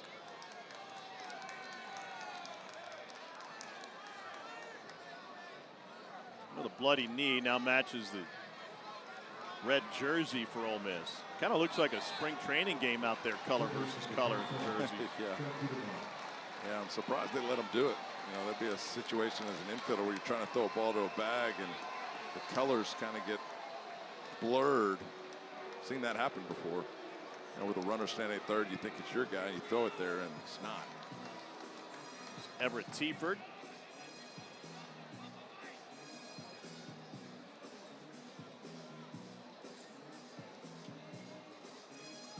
Teaford pitched in the big leagues for the Rays and Royals, and then spent a little time overseas pitching in KBO. And there's action down the bullpen. That's Jackson Sanders, we told you about a little while ago. Well, Blitz Thompson decided to hire Everett Teaford. He wanted to bring a guy in from the professional ranks who had a great feel for the analytics. Came to Auburn from the White Sox. And was hired here in 23.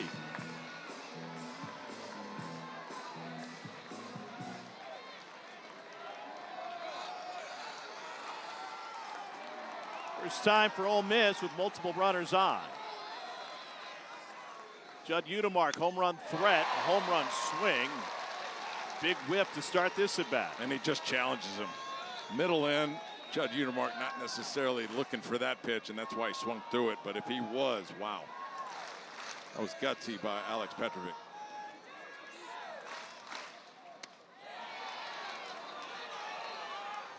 But now you see Alex Petrovic specifically going fastballs middle in to set up his changeup, because that's his out pitch. It's 40% swing and miss on that one when it's set up.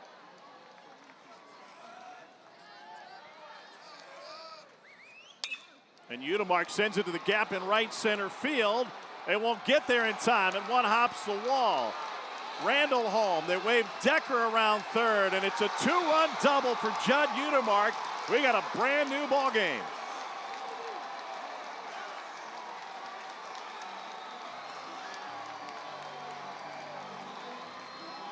It's almost like Judd Udemark baits pitchers. Like he'll take this massive swing at a pitch and you know, not look like he's ever going to hit it. And then that slider, he stays back perfectly, lets it travel, and hits it in the backside gap. I mean, just a perfect swing by Judd Udemark after waving at the first fastball he saw. Drives in the gap, puts Ole Miss back in this game, tied at 2. And the Ole Miss fans finally with something to cheer about. The hit by pitch comes home to roost as Decker scores the second run of the inning. It'll be the end of the line for Petrovic as he starts his third time through the order and lasts just 2 batters into that. Sanders will come out of the Auburn bullpen with this game tied at 2.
Petrovic goes for 73 pitches, 5 1/3. But he won't find the win. He leaves with his game tied at 2, and he hands it off to Jackson Sanders. Best left-handed pitcher out of Alabama, 2024. Low 90s fastball with the 4-seam, but his primary pitch is the cutter. 81 to 85, uses about 55% of the time, up to 2,700 spin rate on his breakers, the cutter and the slider. What that means is same pitch and the same velocity ends up in a different location. Cutters to left-handers hit 240 off him. He's about to face 2 of the next 3 hitters left-handed. Right-handers only 191. 5-1 on the year. He was in the rotation early in the season, which Thompson made a shuffle, and Sanders accepted the role and said, let's go win some games. Sanders produces a lot of whiff, 19th in the country at 36%. And a slider for strike 1, or was that the cutter to Furness? Here's a look at his pitch usage. Yeah, that cutter almost 52% of the time. Furness pops it up. Guevara foul territory, calls everybody off and makes a catch against the bricks. 2 down. Working through the middle of this order, Will Furness pops it up for the second out. Another left-handed hitter, Tristan Becerra, coming up.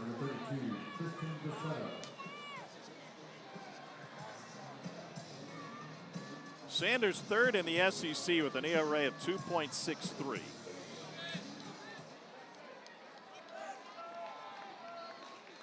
Top 10 in the country's best league in batting average against, OPS against, and swing and miss. And a first pitch strike once again, this time to Becerra. Right, you see that arm slot that Jackson Sanders pitching out of. That's tough because if you're Becerra, he's letting it go behind you. And you really got to stay in there because just that look makes you jumpy and want to get the barrel out in front.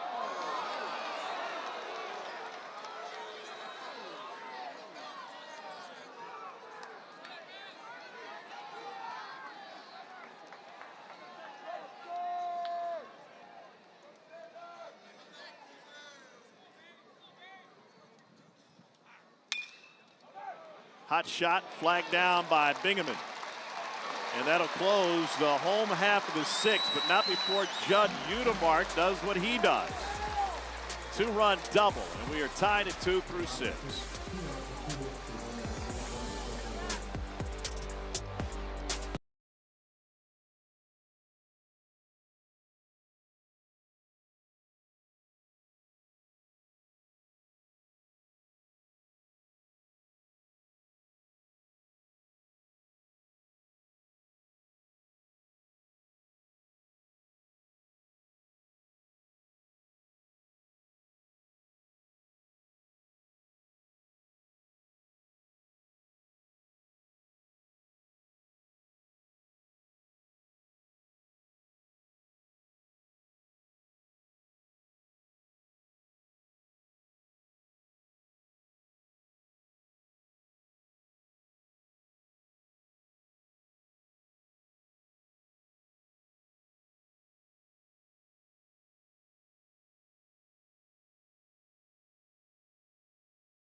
Welcome back to the NCAA Baseball Super Regionals presented by Capital One.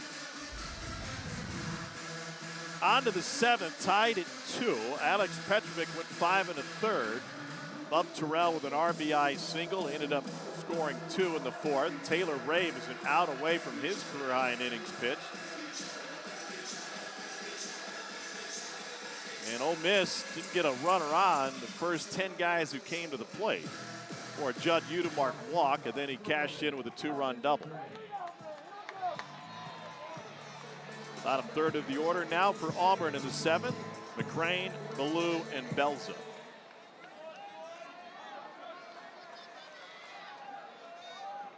Brandon McCrane 0 for 2. Couple of groundouts back to the mound.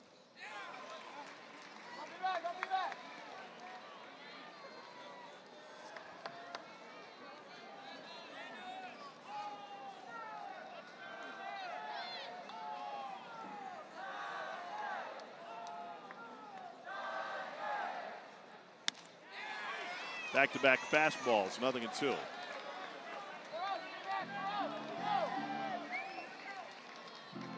A lot of times that pitcher will get out there and shake 2 or 3 times. So as a hitter, you think it's something off speed, and then it just burns you with a fastball. Nice job right there. 0-1 coming back with the same pitch. He hasn't doubled up too much today.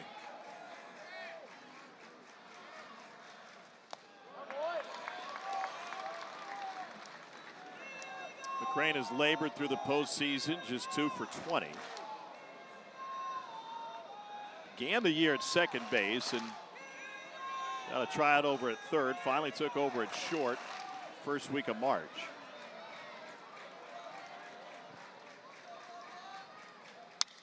And he sends a line drive to left. That is into the glove of Braden Randall, playing the outfield for just the 2nd time in his college career. He looked like a veteran right there. Just came back casually, makes the catch, gets in position. And Randall out there has now made 2 plays in his college career. A sigh of relief, huh? Yeah, absolutely.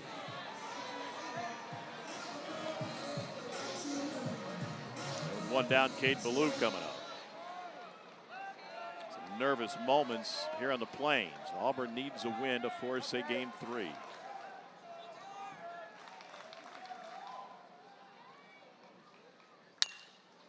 Chopper to short. Pano.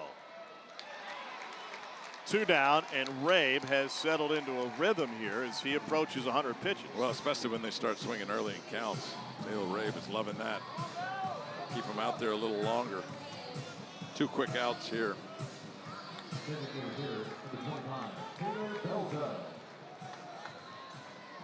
Here's Taylor Belza. 4th straight game with 8+ Ks for Rabe. Longest streak in season by a Rebel pitcher this decade. And you've got to take here. When the freshman does that, sees a breaking ball.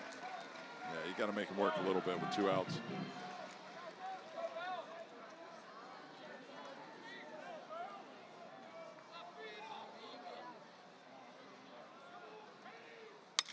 And Rabe pulls this one foul.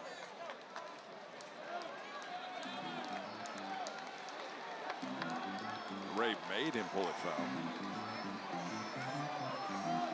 Coming out of the stadium. Was that pitch selection or location? The location, plus, you know, if you're Belza right there, I mean, sitting middle in fastball, that's the only way you get the hands out on that one. 99th pitch from Rabe.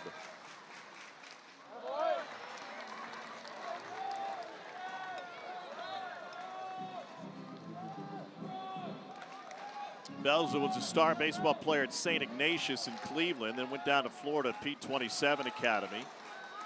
Had to leave behind his dog Zeke to go away for his final year of high school baseball. 2-2. Yeah, catcher by trade. Only a freshman, like you mentioned.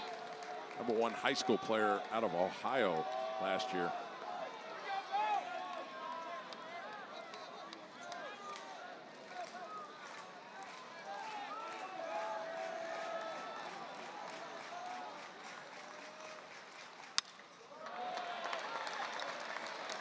For Rabe, this is the 3rd game of his career past the century mark, and Third time in the last 4 games. He threw 106 against A&M at the SEC tournament and 113 against Nebraska last weekend. Ole Miss is a good position in the bullpen too. J.P. Robertson down there, Will Libbert. Have a few options as well, but Taylor Rabe has given them what they wanted today with the length. And then we'll see hooks back-to-back days if Ole Miss can find the lead.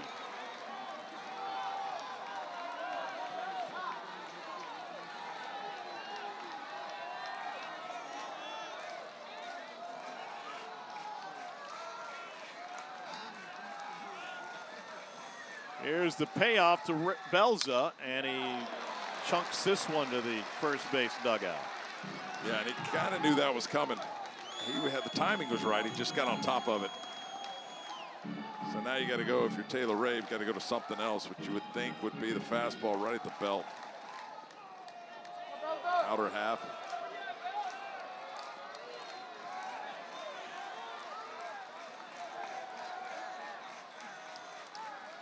Again, the payoff.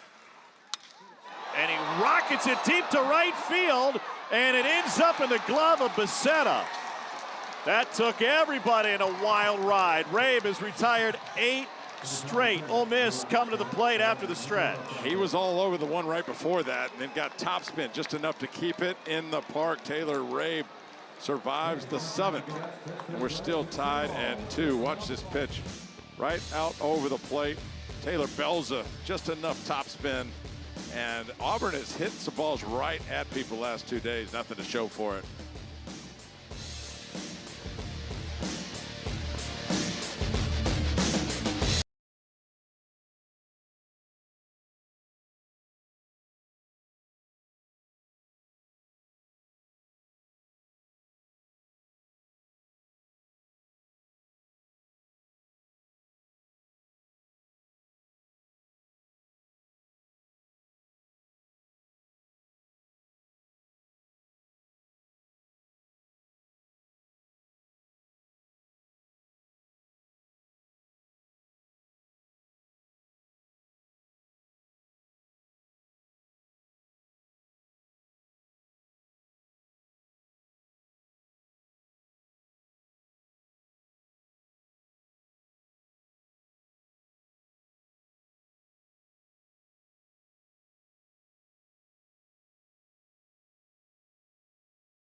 The NCAA Baseball Super Regionals are presented by Capital One. What's in your wallet?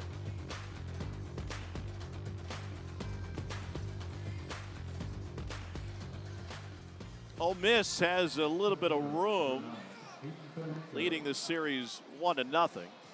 Looking for their 7th trip to Omaha, and last time coming when they won it all in 22. And Auburn needs a win to keep this thing going.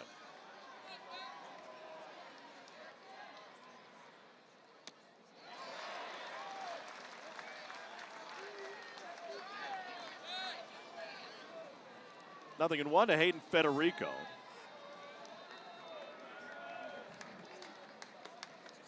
Federico had a base hit his last time up, but was thrown out after a wide turn of first.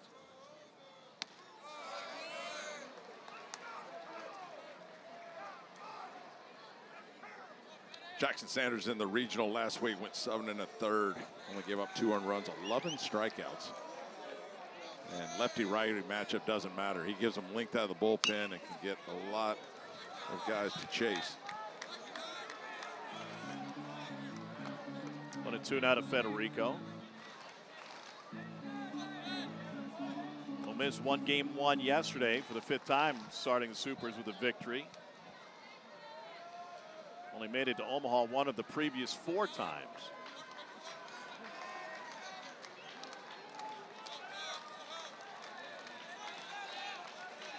Busy couple weeks here on the Plains.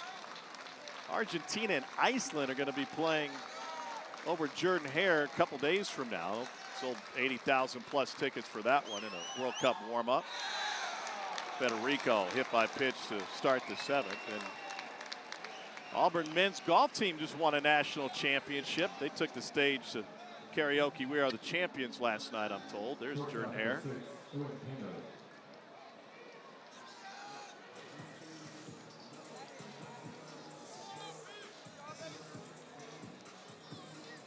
Decker was hit by a pitch in the 6th. He came around to score. And now Federico plunked to start the 7th.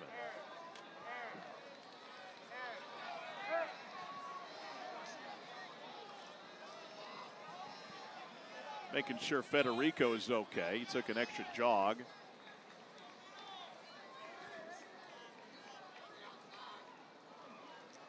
Chatting with Chris Clear. He looks like he wants to run the bases with him.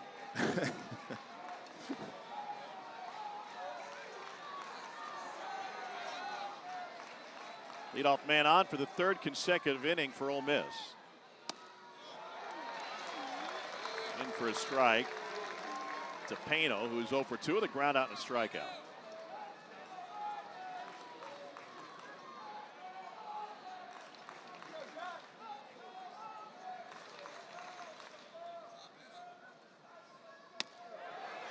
At the knees.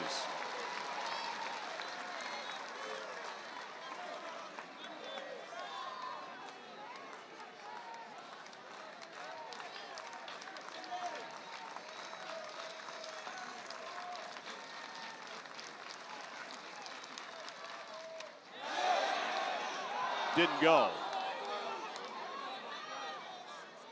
John Brammer all over that. Take a look at the swing again. That's some strong wrist to keep that barrel back. You can bet Jackson Sanders going back to that pitch. Out of play.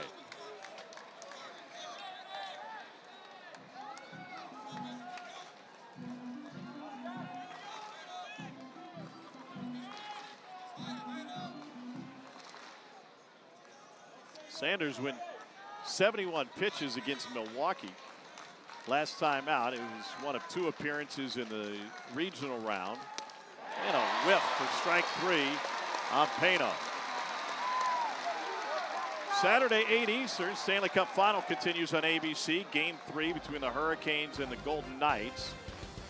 Hurricanes were 12-1 through the postseason before Tuesday's loss to Vegas. They're looking for their first Stanley Cup since '06. The Golden Knights are looking for their second in just 4 years. And a whole lot of hockey jerseys on the Plains, but representing her squad.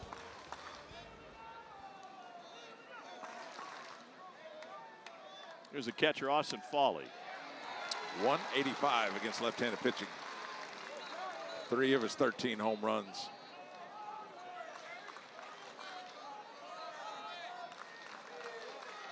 First appearance against Sanders. Foley struck him out swinging both times.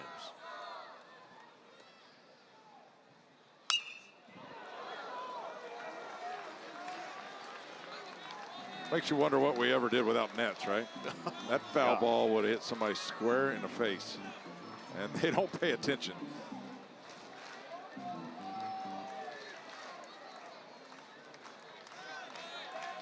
But our camera guy, Mitchell, glad you're okay. Thumbs up.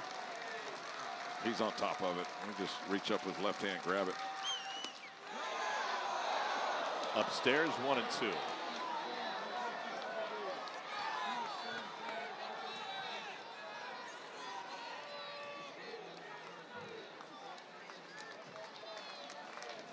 Sanders with the shake. The 1-2 to Foley. Oh, and he hit him. Second hit batter this inning. In the bottom of the order, getting it done for Ole Miss. Or Jackson Sanders allowing him to get it done. He's pretty accurate. Only 1 walk in every 3 innings for Jackson Sanders. He has hit 6 guys coming into today in those 68 innings, but 2 in this inning. And that is not what Butch Thompson was hoping for. Free passes late in this game and a tie.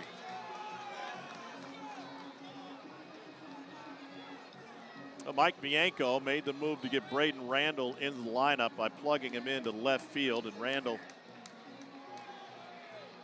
paid off that move with a couple of hits and 2 RBI last night. Rebels taking the plunks. It's a 3rd hit batter in the last 6 to the plate. 1 by Petrovic, 2 by Sanders.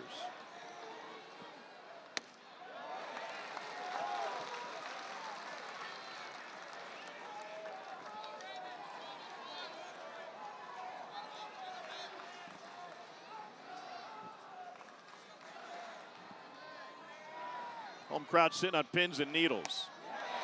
0-2.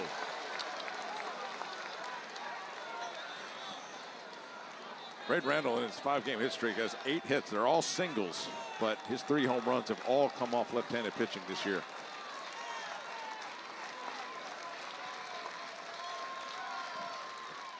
Swing and a miss. 2nd K for Sanders. That's a way to work out of trouble. Just a first pitch fastball, just upsetted himself for hitting 2 guys, and then comes back with the sliders. 2 in a row. Braden Randall, no shot. 2nd out, he needs 1 more. Sanders walking a tightrope here in a tie game.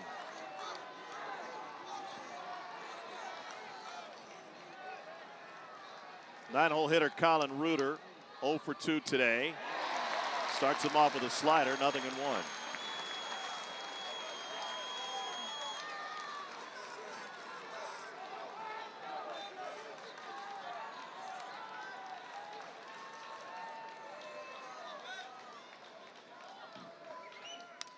Back to it.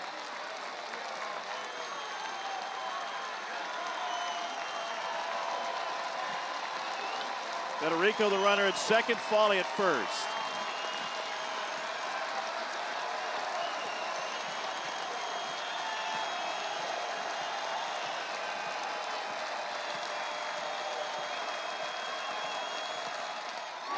Got him swinging.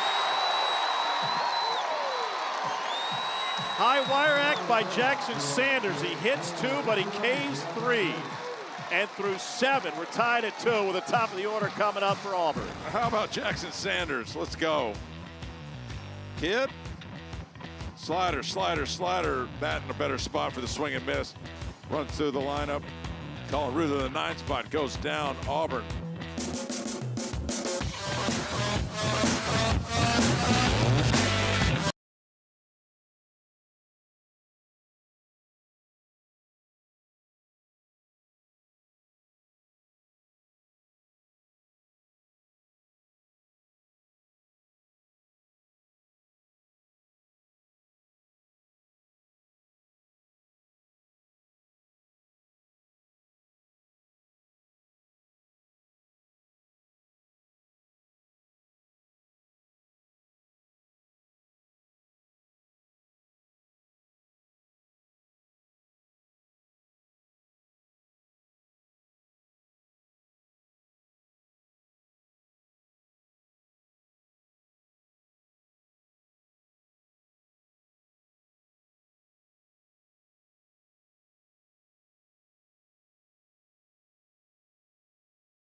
Taylor Rabe gave Ole Miss 7 innings, longest outing by a Rebel pitcher this season. And after 104 pitches and 8 Ks, his day is done.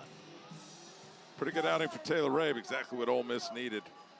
8 strikeouts in 7 innings, and just the length saves the bullpen. But now they turn it over to J.P. Robertson, the redshirt sophomore, 6 foot, 190. He's got 100 in his back pocket, 100 mile an hour on the four seam. Slider change up to left-handers. More slider curveball to right-handers. And that curveball gets a lot of swing and misses. He'll start Mason McCrane to start off the inning. You know, Mike Bianco wanted to get Tristan Becerra in left field when it became a Sun field, because Braden Randall doesn't have many starts under his belt. Now, as this game gets longer and the sun starts to dip, left field turns into a Sun field. And Randall is out in left, shielding his eyes and playing with his sunglasses. And the first pitch has popped up that direction. Here comes Randall racing in. The shortstop McCrane back, or pardon me, Pano, and he takes care of it. One pitch, one out. J.P. Robertson gets Mason McCrane to get after it. Yeah, that's a white sky starting to take on the color of the baseball, and that's what you start to worry about this time of day, is if it loses in the sky. Are you surprised that he hasn't flipped Becerra and Randall? A little surprised, because that's what he told us he would do, although he thought, you know, right field would be the issue. You got some shade in right, and Becerra out there, the veteran. You got Randall in left, who's looked good in left field, but again, only a second start out there. First pitch breaking ball to Eric Guevara. 13 home runs and 55 driven in. He has struck out on each of his last 2 plate appearances.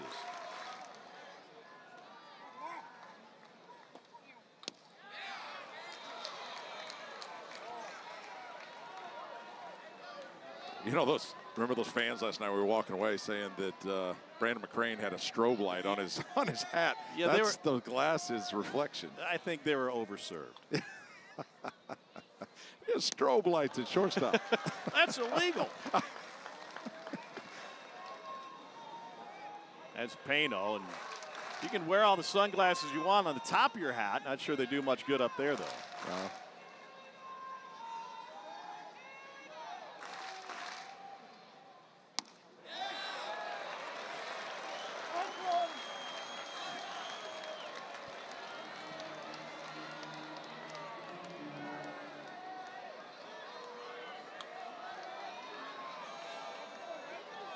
3-1 to Guevara. Off the end of the bat, Guevara hustling down the line, and Robertson covers it. Well, if last night's attendance record wasn't enough, why not squeeze in a few more? And it's now a new attendance record here at the ballpark, where they count the attendance in the parking garage, because those are at least spots sold, if not tickets sold. And you see they have a jumbotron set up in that corner so they can see it a little bit better. Well, it's a credit to Butch Thompson, what he's done in his 11 years here and what he's built with this program. Hal Baird did a fantastic job. Who do you think are the 8 people that showed up tonight that didn't show up last night? Probably the ones that got overserved, gave their tickets away. The Ole Miss fans.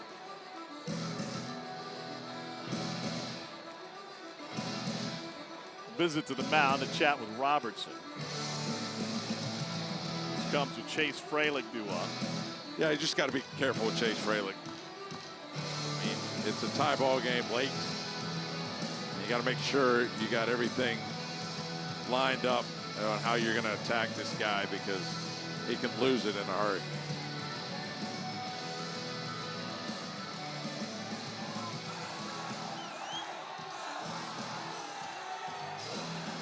Finally, David Savage goes out there to break up the powwow.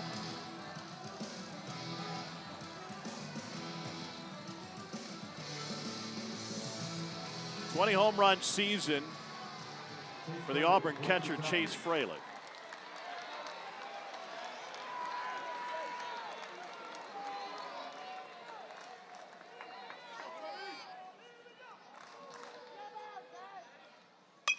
And Fralick pulls the first foul. Home run total at the catching position is the most for an Auburn catcher since 1999, when All-American Casey Dunn hit 16.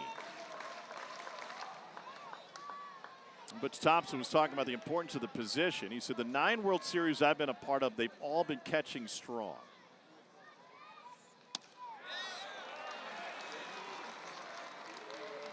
Heard the comp earlier this season from a scout that Frelick's got some Brian McCann in him. See that? 3 fly balls last night, 0 for 3 with that deep fly ball to center field. Got the ground ball to first with a walk and strikeout today. Robertson misses low, 2-1. What's Frelick looking for here in a hitter's count? I'm looking off speed. I don't think there's any way that J.P. Robertson, although he's got that velocity on the fastball, is going to try to challenge him. So if I'm Frelick right here, I'm sitting back on off speed. Against another catcher, Daniel Jackson of Georgia, his hardest pitch of the year was 100.3. Now 3-1. And I still don't think he'll get a fastball. With 2 outs, tie ball game. You do have Chris Rembert on deck, but that gives you a more favorable matchup, although not that favorable. Chris Rembert can really swing the bat, but you don't want to give up a home run here on a hitter's count. And he takes ball 4, 2-out walk. They pitch around Frelick. Now it's Rembert's job to make him pay. Rembert only 4 home runs. He does have home run power. Hit 10 last year. Power number's a little down, but average is still there. He can spray it around. Big right side opening on the infield. He hit that spot earlier in the game. Tarps off over the right field wall. Cans up.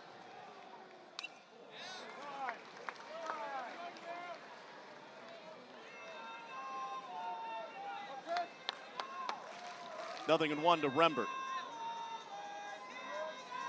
What a trend in baseball, started by the Stephen F. Austin club team at Busch Stadium a few weeks ago. And now those guys in center field are the only ones doing it. 1-1.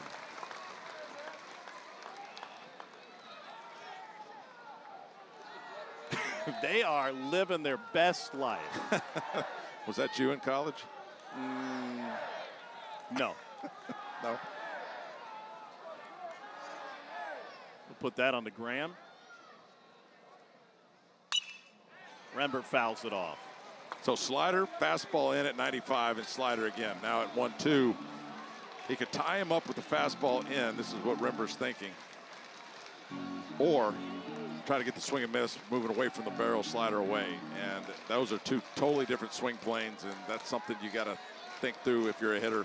You got to protect against that slider away, and just if he throws the fastball in, just fight it off.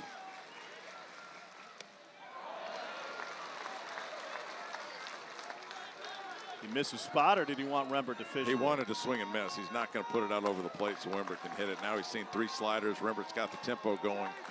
Has seen the pitch 3 times. That's why I would think a fastball works here. Season on the line for the Tigers. Miss with 95. Now what? Now the runner's in motion. So any ball in the gap's going to score Chase Frelick, although not a speedster over at first base. I think he showed him the fastball there. If I'm guessing, I'm thinking slider here.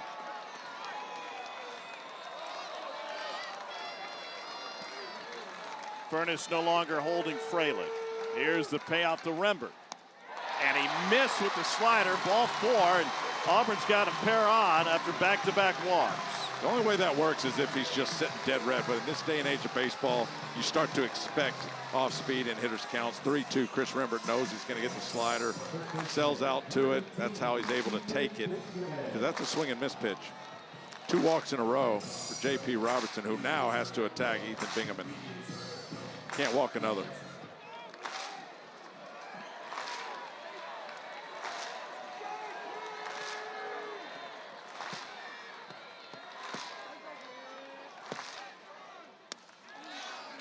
Just catches the edge with the fastball. 0-1 to Bingaman, who had 4 home runs in the regional. 4 of his 6 extra bases. Also had a couple of doubles.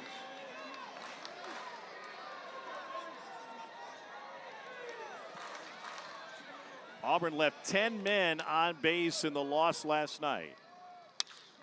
Golf to center field. Federico got fooled. That is into his glove. What a recovery by Hayden Federico.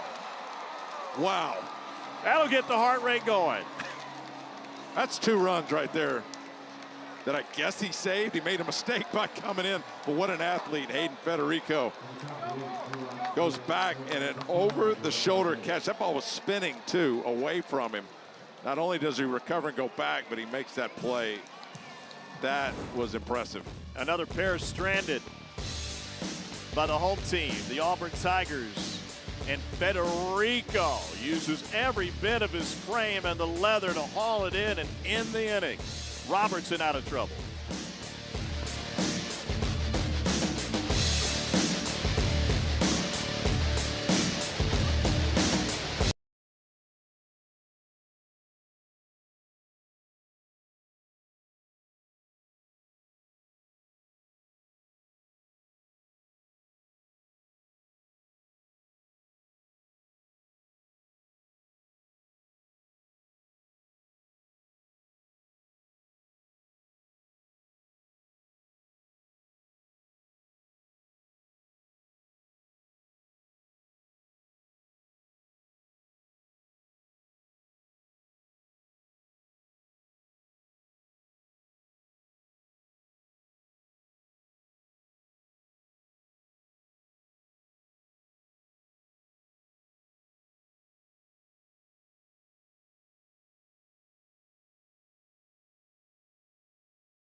This is what they call the left side of the bracket for Omaha, West Virginia, and Troy. Both first-timers at the College World Series this season. West Virginia cruised past Cal Poly, a couple of blowouts, and Troy rode the record-setting crowds to sweep Little Rock. UNC USC tomorrow in a Game 3. And a first pitch strike from Jackson Sanders into Dom Decker. This is a real conundrum for Auburn. It's the top of the lineup here for Ole Miss, Where three of the next 4 hitters for Ole Miss are left-handed. Jackson Sanders actually better against right-handed hitters at 191. Lefties hit 240. Why do you think that is, given his A lot of times with the lefty-lefty matchup, they're just not able to hit the outside corner enough. And so they split the plate too much. Crane back, Terrell in, and Bub Terrell handles it. Big first out. UFL playoffs are here. DC Defenders take on the Orlando Storm this Sunday. It'll be tomorrow afternoon, 3 o'clock Eastern. You can watch it on ABC and stream the game live on the ESPN app. Here's your ride home. I'd have to tell them to come back tomorrow if Auburn can pull it off. Yeah, that visual gives me the shakes, man. I had to learn to fly in one of those. Those 360s at 5,000 feet are not fun at all. Hold on, you said you had to learn to fly. Nobody forced you to become a pilot. Good point. I thought it would be fun, but once I got too deep into it, I couldn't back out. Judd Udemark due up. He's the all-time home run king for Ole Miss baseball. He had a 2-run home run last night. He owns a 2-run double today. No, I said I had to learn in one of those. Oh, I see. Why couldn't I learn in a brand new Cirrus or something like that? Instead, it was a 172 with tape on the wings. We should have written a bigger check. We'd be up at 5,000 feet, and my instructor would say, "Hey, your door's open here. I'll take the wheel. You or the yoke. You shut the door for me at 5,000 feet." Udemark hits 100 points higher against left-handers. He's approaching Tim Elko's single-season record, but he's got the all-time career record. And he hits them a long way. We never got a distance on his home run last night. but 9 of his first 21 home runs have been over 400 feet.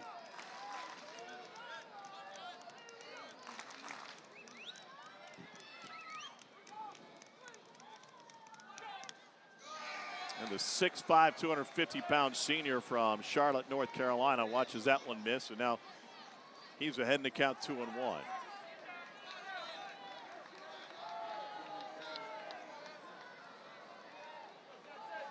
22 home runs last year. He's matched that total this season.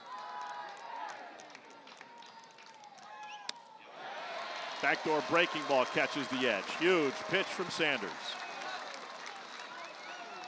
And Judd Utermark smokes left-handed pitching, 400 average with 12 home runs. 2-2. And on the shoe tops.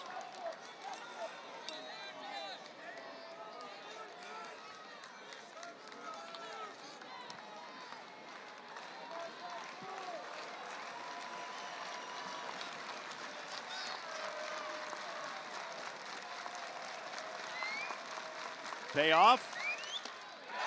Just inside. And Utermark earns a 1-out walk. So Sanders has hit 2 batters and walked the third. He's recorded 6 outs in that frame. And he's got to deal with Will Furness. It's a 3-hole hitter for Ole Miss, but Furness is hitless in this super regional, now 0 for 8.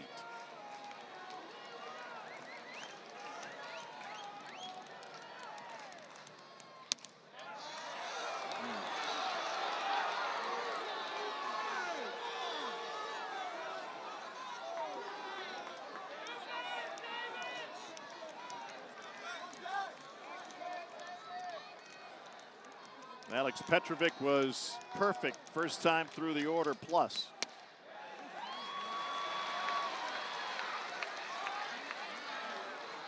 And Judd Utermark over there at first base is a beast, 6'5", 250. So you look over there and don't think he can run. He's 11 to 12 in stolen bases, so he'll take off. Long striders. There it is. That one gets past Fralick off the edge of the glove. 7th pass ball this season charged to Fralick. And a go-ahead run advances 90 feet. Also takes a double play out of order.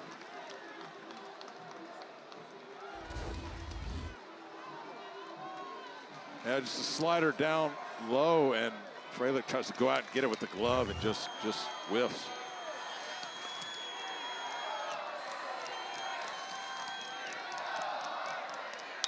And the breaking ball hammered deep right field. It is gone! Go-ahead 2-run home run, Will Furness.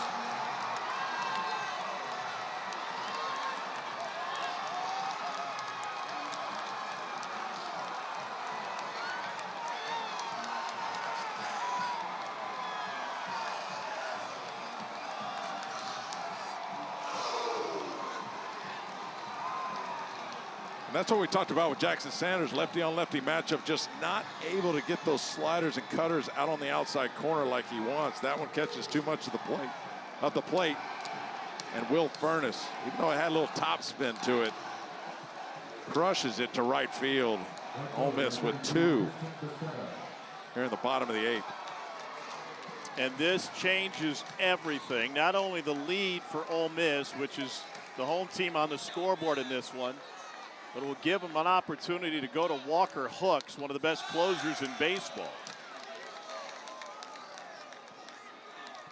Hooks got the job done last night for Ole Miss. This is Tristan Becerra now.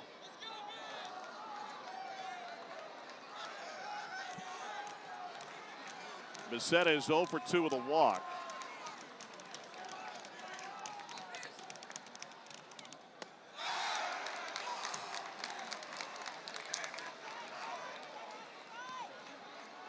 Will Furness with his 8th home run of the season.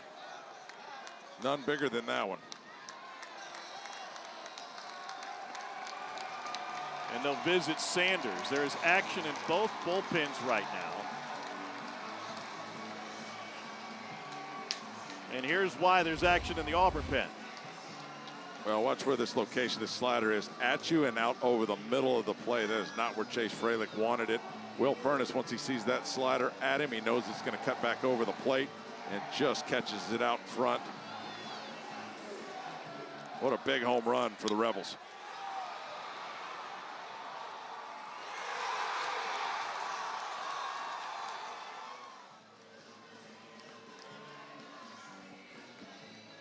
Ole Miss is not impervious to blown leads. They have 3 losses this season when leading after 8 innings. But if Auburn's going to do it, they're going to have to do it with the bottom half of the lineup. And the bottom of the 8th still not done. 2-0 to Becerra. In for his strike, 2-1.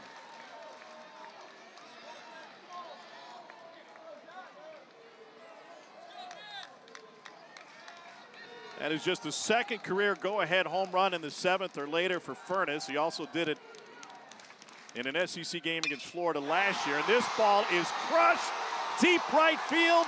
Back-to-back jacks for the Rebels.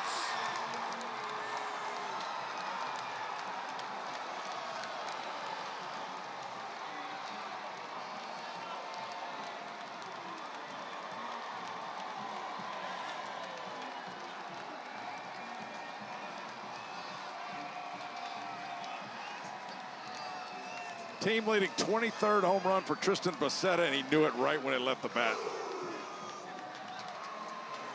Just another pitch by Sanders that splits the plate. Lefty on lefty matchup.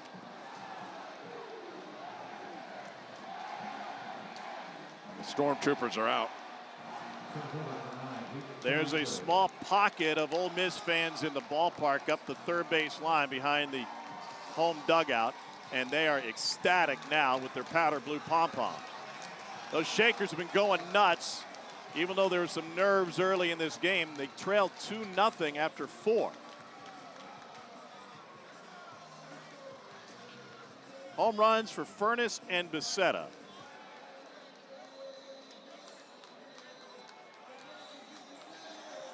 First 4 innings for Auburn were 3 up, 3 down. And starting in the 5th is when Ole Miss started to create some traffic, and that'll be it for Jackson Sanders. Hugs and kisses on one side, trying to drown their sorrows on the other. Ryan Hetzler will come out of the Auburn bullpen.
Tristan Becerra, this 23rd home run. He's now just 1 behind CWS hero Tim Elko from 22 for the single season record. Well, you saw the slider to Will Furniss in almost the identical spot, whereas a left-handed hitter, you see it coming at you. You know he's probably going to throw it. You see the spin, and it's going to break right over the middle of the plate. That one a little more elevated than the one to Will Furniss, but both are middle. And Tristan Becerra smoked that one. 6th time this year, the Rebels have hit back-to-back home runs, the first time since May 9th against A&M. Furness started the party, and Becerra continued it.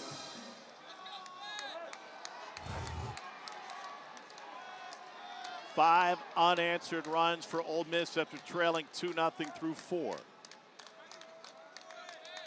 Ryan Hetzler now on the mound. And Hayden Federico fouls one off. 96-mile-an-hour tops on the four-seamer. Slider curveball change to left-handers, hitting 306 off Hetzler. Fastball slider to right-handers, hitting a $181. Breaking ball popped up. Terrell. 2 down. Udemark drew a 1-out walk in advance of the Furness home run. And then Becerra followed with the solo shot.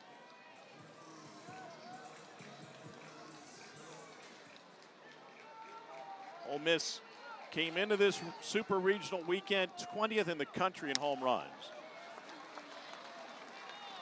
First pitch strike to Owen Pano.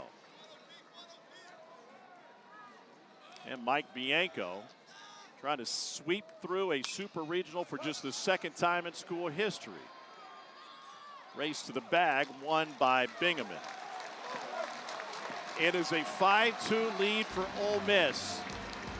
Rebels feeling good. For Auburn, it's do or die. Down 3 as we head to the top of the 9th.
Look at the Capital One rewarding performance. No surprise with this is Todd.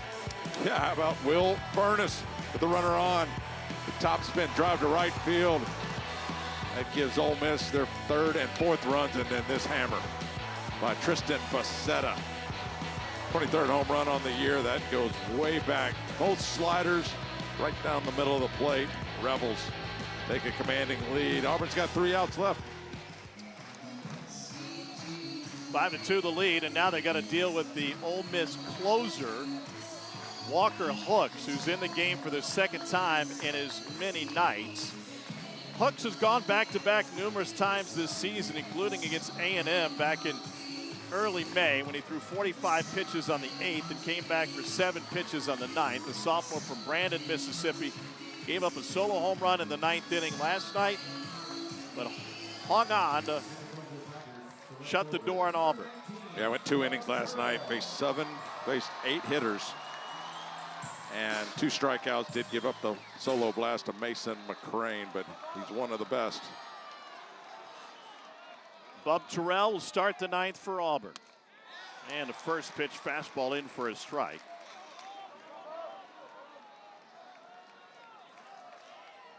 Terrell with an RBI single, surrounded by a couple of Ks, both swinging.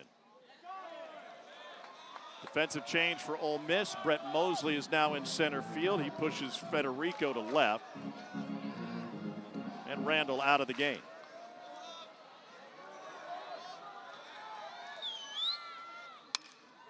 Terrell starts the inning with the single up the middle.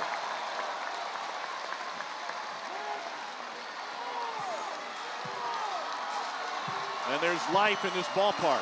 Yeah, well, it's always important to get the first guy on with nobody out. It's going to be station to station. He's not going anywhere on a steal. And they are facing the bottom of this lineup. Brandon McCrane, the 7-hole, followed by the lefty Cade Ballou, due up as a lefty-lefty matchup. Latest news on the Super Regionals, visit NCAA.com.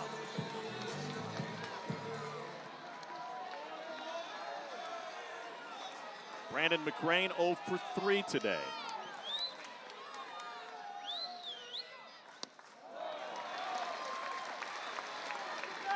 Hooks had back-to-back appearances against A&M, at Arkansas, against Georgia, at Tennessee, and has thrown twice in any given 3-game series, 3 more times in SEC play. Equally good against the right-handed hitters and left-handed hitters, both hit below 200 on him. Not an overpowering fastball, 92, 93, but the changeup looks just like the fastball with about a 15-mile-an-hour difference, and that's his out. McCrane faced him last night, smashed the ball to the left side, but it went right into the glove of the shortstop Pano. 31 pitches to pick up the save last night for Walker Hooks.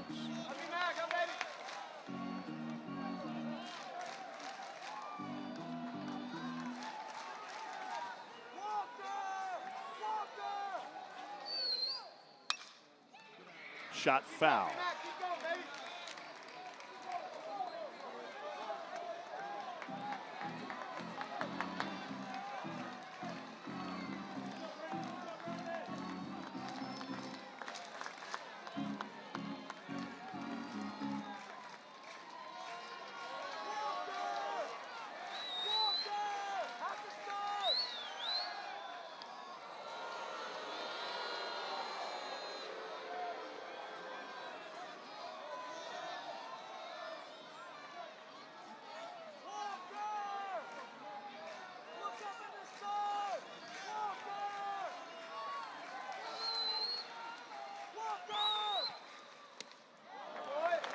Two and two now to Brandon McCrane.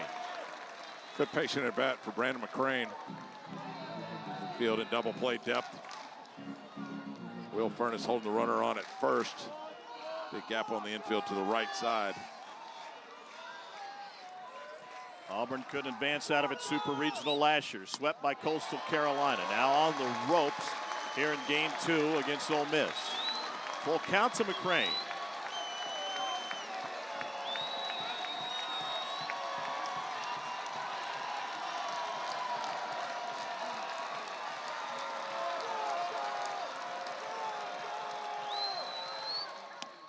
Swing and a miss. Hooks has a nasty changeup, and now Ole Miss is 2 outs away from Omaha. Got it right up into the hands of Brandon McCrane. And he had been fighting fastballs during that at bat. And at 3 and 2, that's what you think's coming. And he just pulls the string on that changeup, low and in. Brandon McCrane right over the top of it. Look at this action. History is not on Auburn's side. The last time they overcame a 3-run deficit in the 9th inning was against Georgia in 2023. They won that game in 11 innings. Bottom third of the order is now 0 for 10 with Cade Ballou 0 for 3 today.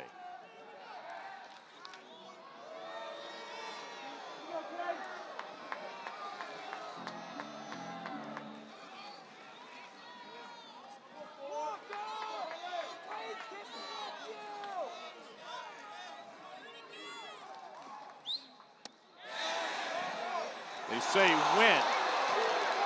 0-2.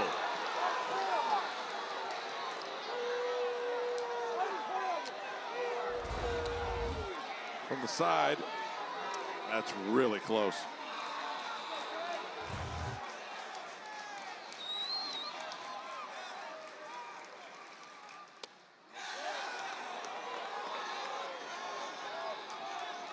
What's Ballou looking for? 1-2. Well, you have to protect against the off speed. You got to kind of put the fastball out of your mind.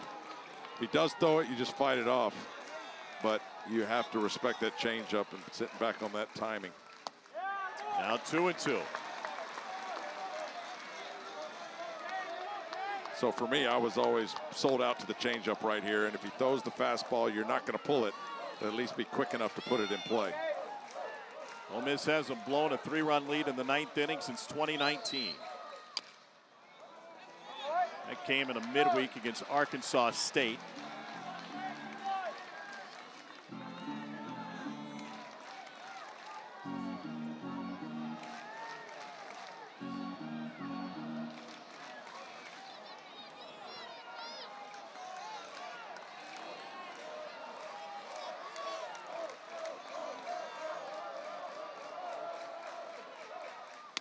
Up and in. 3 home runs in the regional for Ballou.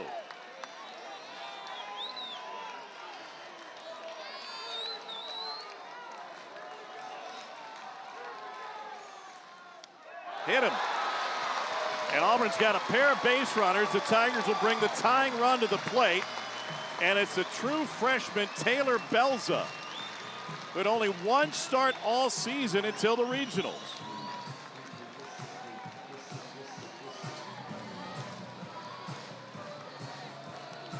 Gabe Gross wants to talk.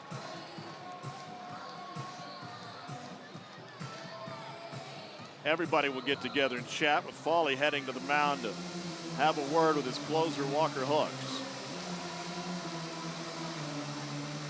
If you're Taylor Belza, what's the approach against Walker Hooks, who has a high swing and miss rate on his changeup? For me, it was always eliminate the pull side on lefties early in the count. If you get ahead, then maybe you can think about cheating a little bit with your front side, getting the barrel out to tie this game up. But for me, it's totally respect of the changeup, because Hooks is going to use it 50% of the time, but he also gets 50% swing and misses on it as well. So if you're a hitter, that's what you got to look for.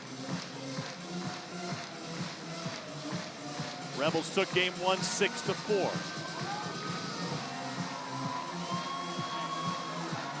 Taylor Belza has 7 at-bats against left-handed pitching all year.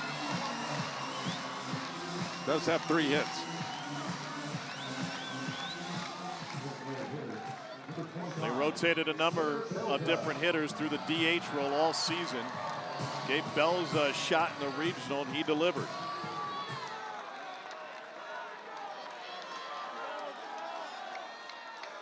Two home runs this season for Belza. And he gets away from Foley. Both base runners advance.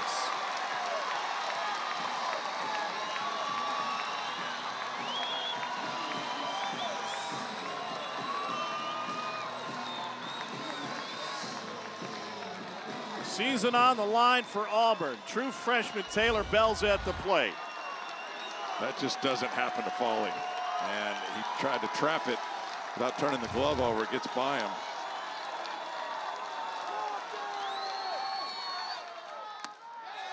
In for a strike, 1-1. Hooks threw last night. Belza was not in the lineup. He did not see him. This is their first matchup all year.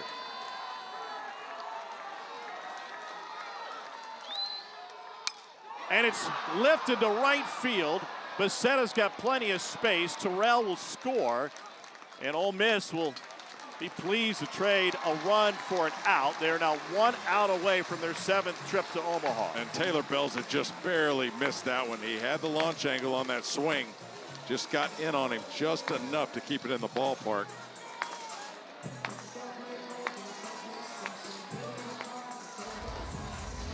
I mean, this was close right here to getting out, tying this game. Jams him up just enough. He tried to pull the hands in, but just does not get enough of the barrel to get it out of here. 2 outs now for the Rebs, 1 out away from another trip to Omaha. So Mangrum, the pitching coach, will visit Hooks.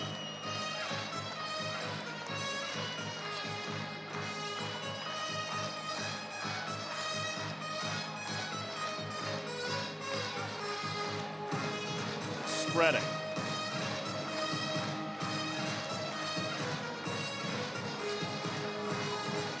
Auburn is 0 for 7 with 2 outs tonight.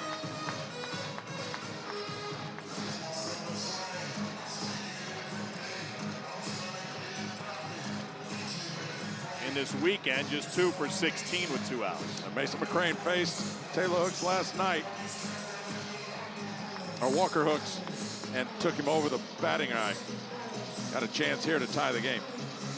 That home run for McCrane was his 9th of the season, his 2nd in the postseason.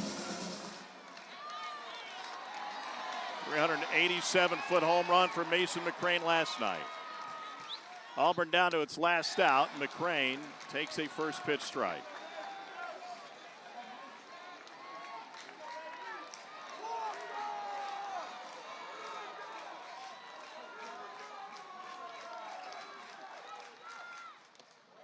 One and one.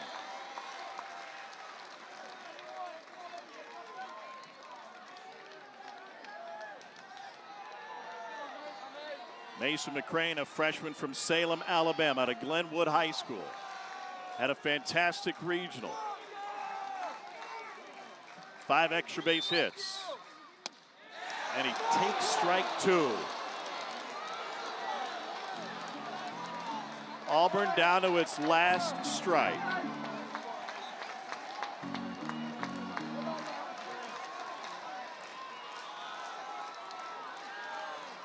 Hooks delivers. Little tapper to third. Scooping it is Udemark, off balance throw, and he got it!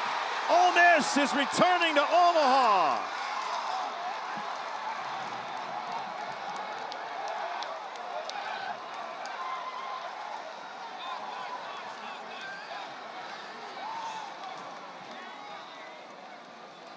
They're going to pause the celebration. Auburn wants to challenge it and see if McCrane beat the throw to first. Auburn is challenging the ruling of out at first base. Fitting that it would be Udemark who makes the final play. He had a 2-run double in the 6th. He had a 2-run home run last night. If this stands, which I think it will, what a play by Udemark to come in and then just a frozen rope over to first base, just right on the line. It shouldn't take long. And Walker Hooks going to nail down his 2nd save in as many games. And for the first time since they won it all in 2022, Ole Miss will return to Omaha. And just like 22, they have done it all away from home in Oxford. And the final word. After review, the call on the field of out is confirmed. Rebels are headed back to Omaha in the Men's College World Series for the first time since they won it all in 22. You mentioned it for Mike Bianco. This season is starting to mirror 2022. They lost the first game they play in the SEC tournament. 2022, they lost the first game to Missouri. In the tournament this year, they sweep through the regional 3-0, sweep through the supers at 2-0, and they're headed back to Omaha. Congratulations to the Ole Miss Rebels. Robertson got the win, and heartbreak on the other side for Auburn for the 2nd consecutive season. They failed to advance out of their own super regional.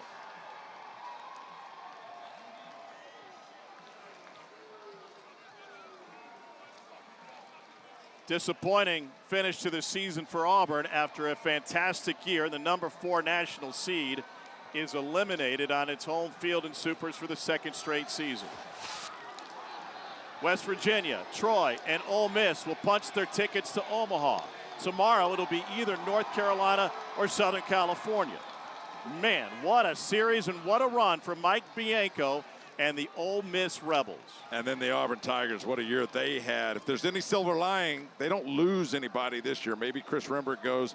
Outside of that, they've got the same team back next year for Auburn. We'll take a look at Judge Udemark. Almost slips. And how does he keep that throw on line? Ole Miss headed to Omaha. Pair of 2-run victories for the Rebels of Ole Miss. The first SEC team punches its ticket.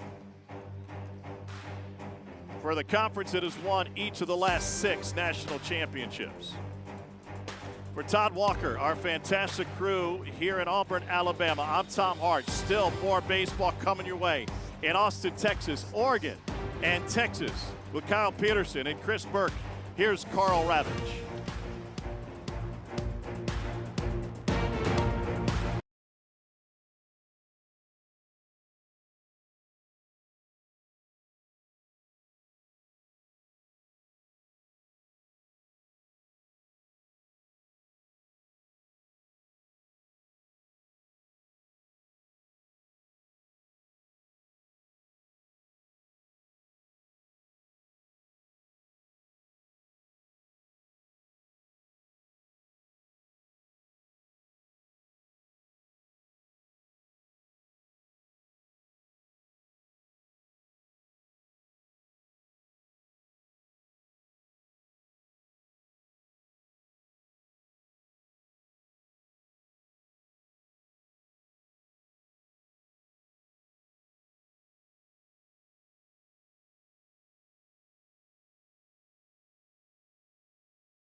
We had a really good week of practice. I believe Coach B has said that multiple times, but that week of practice.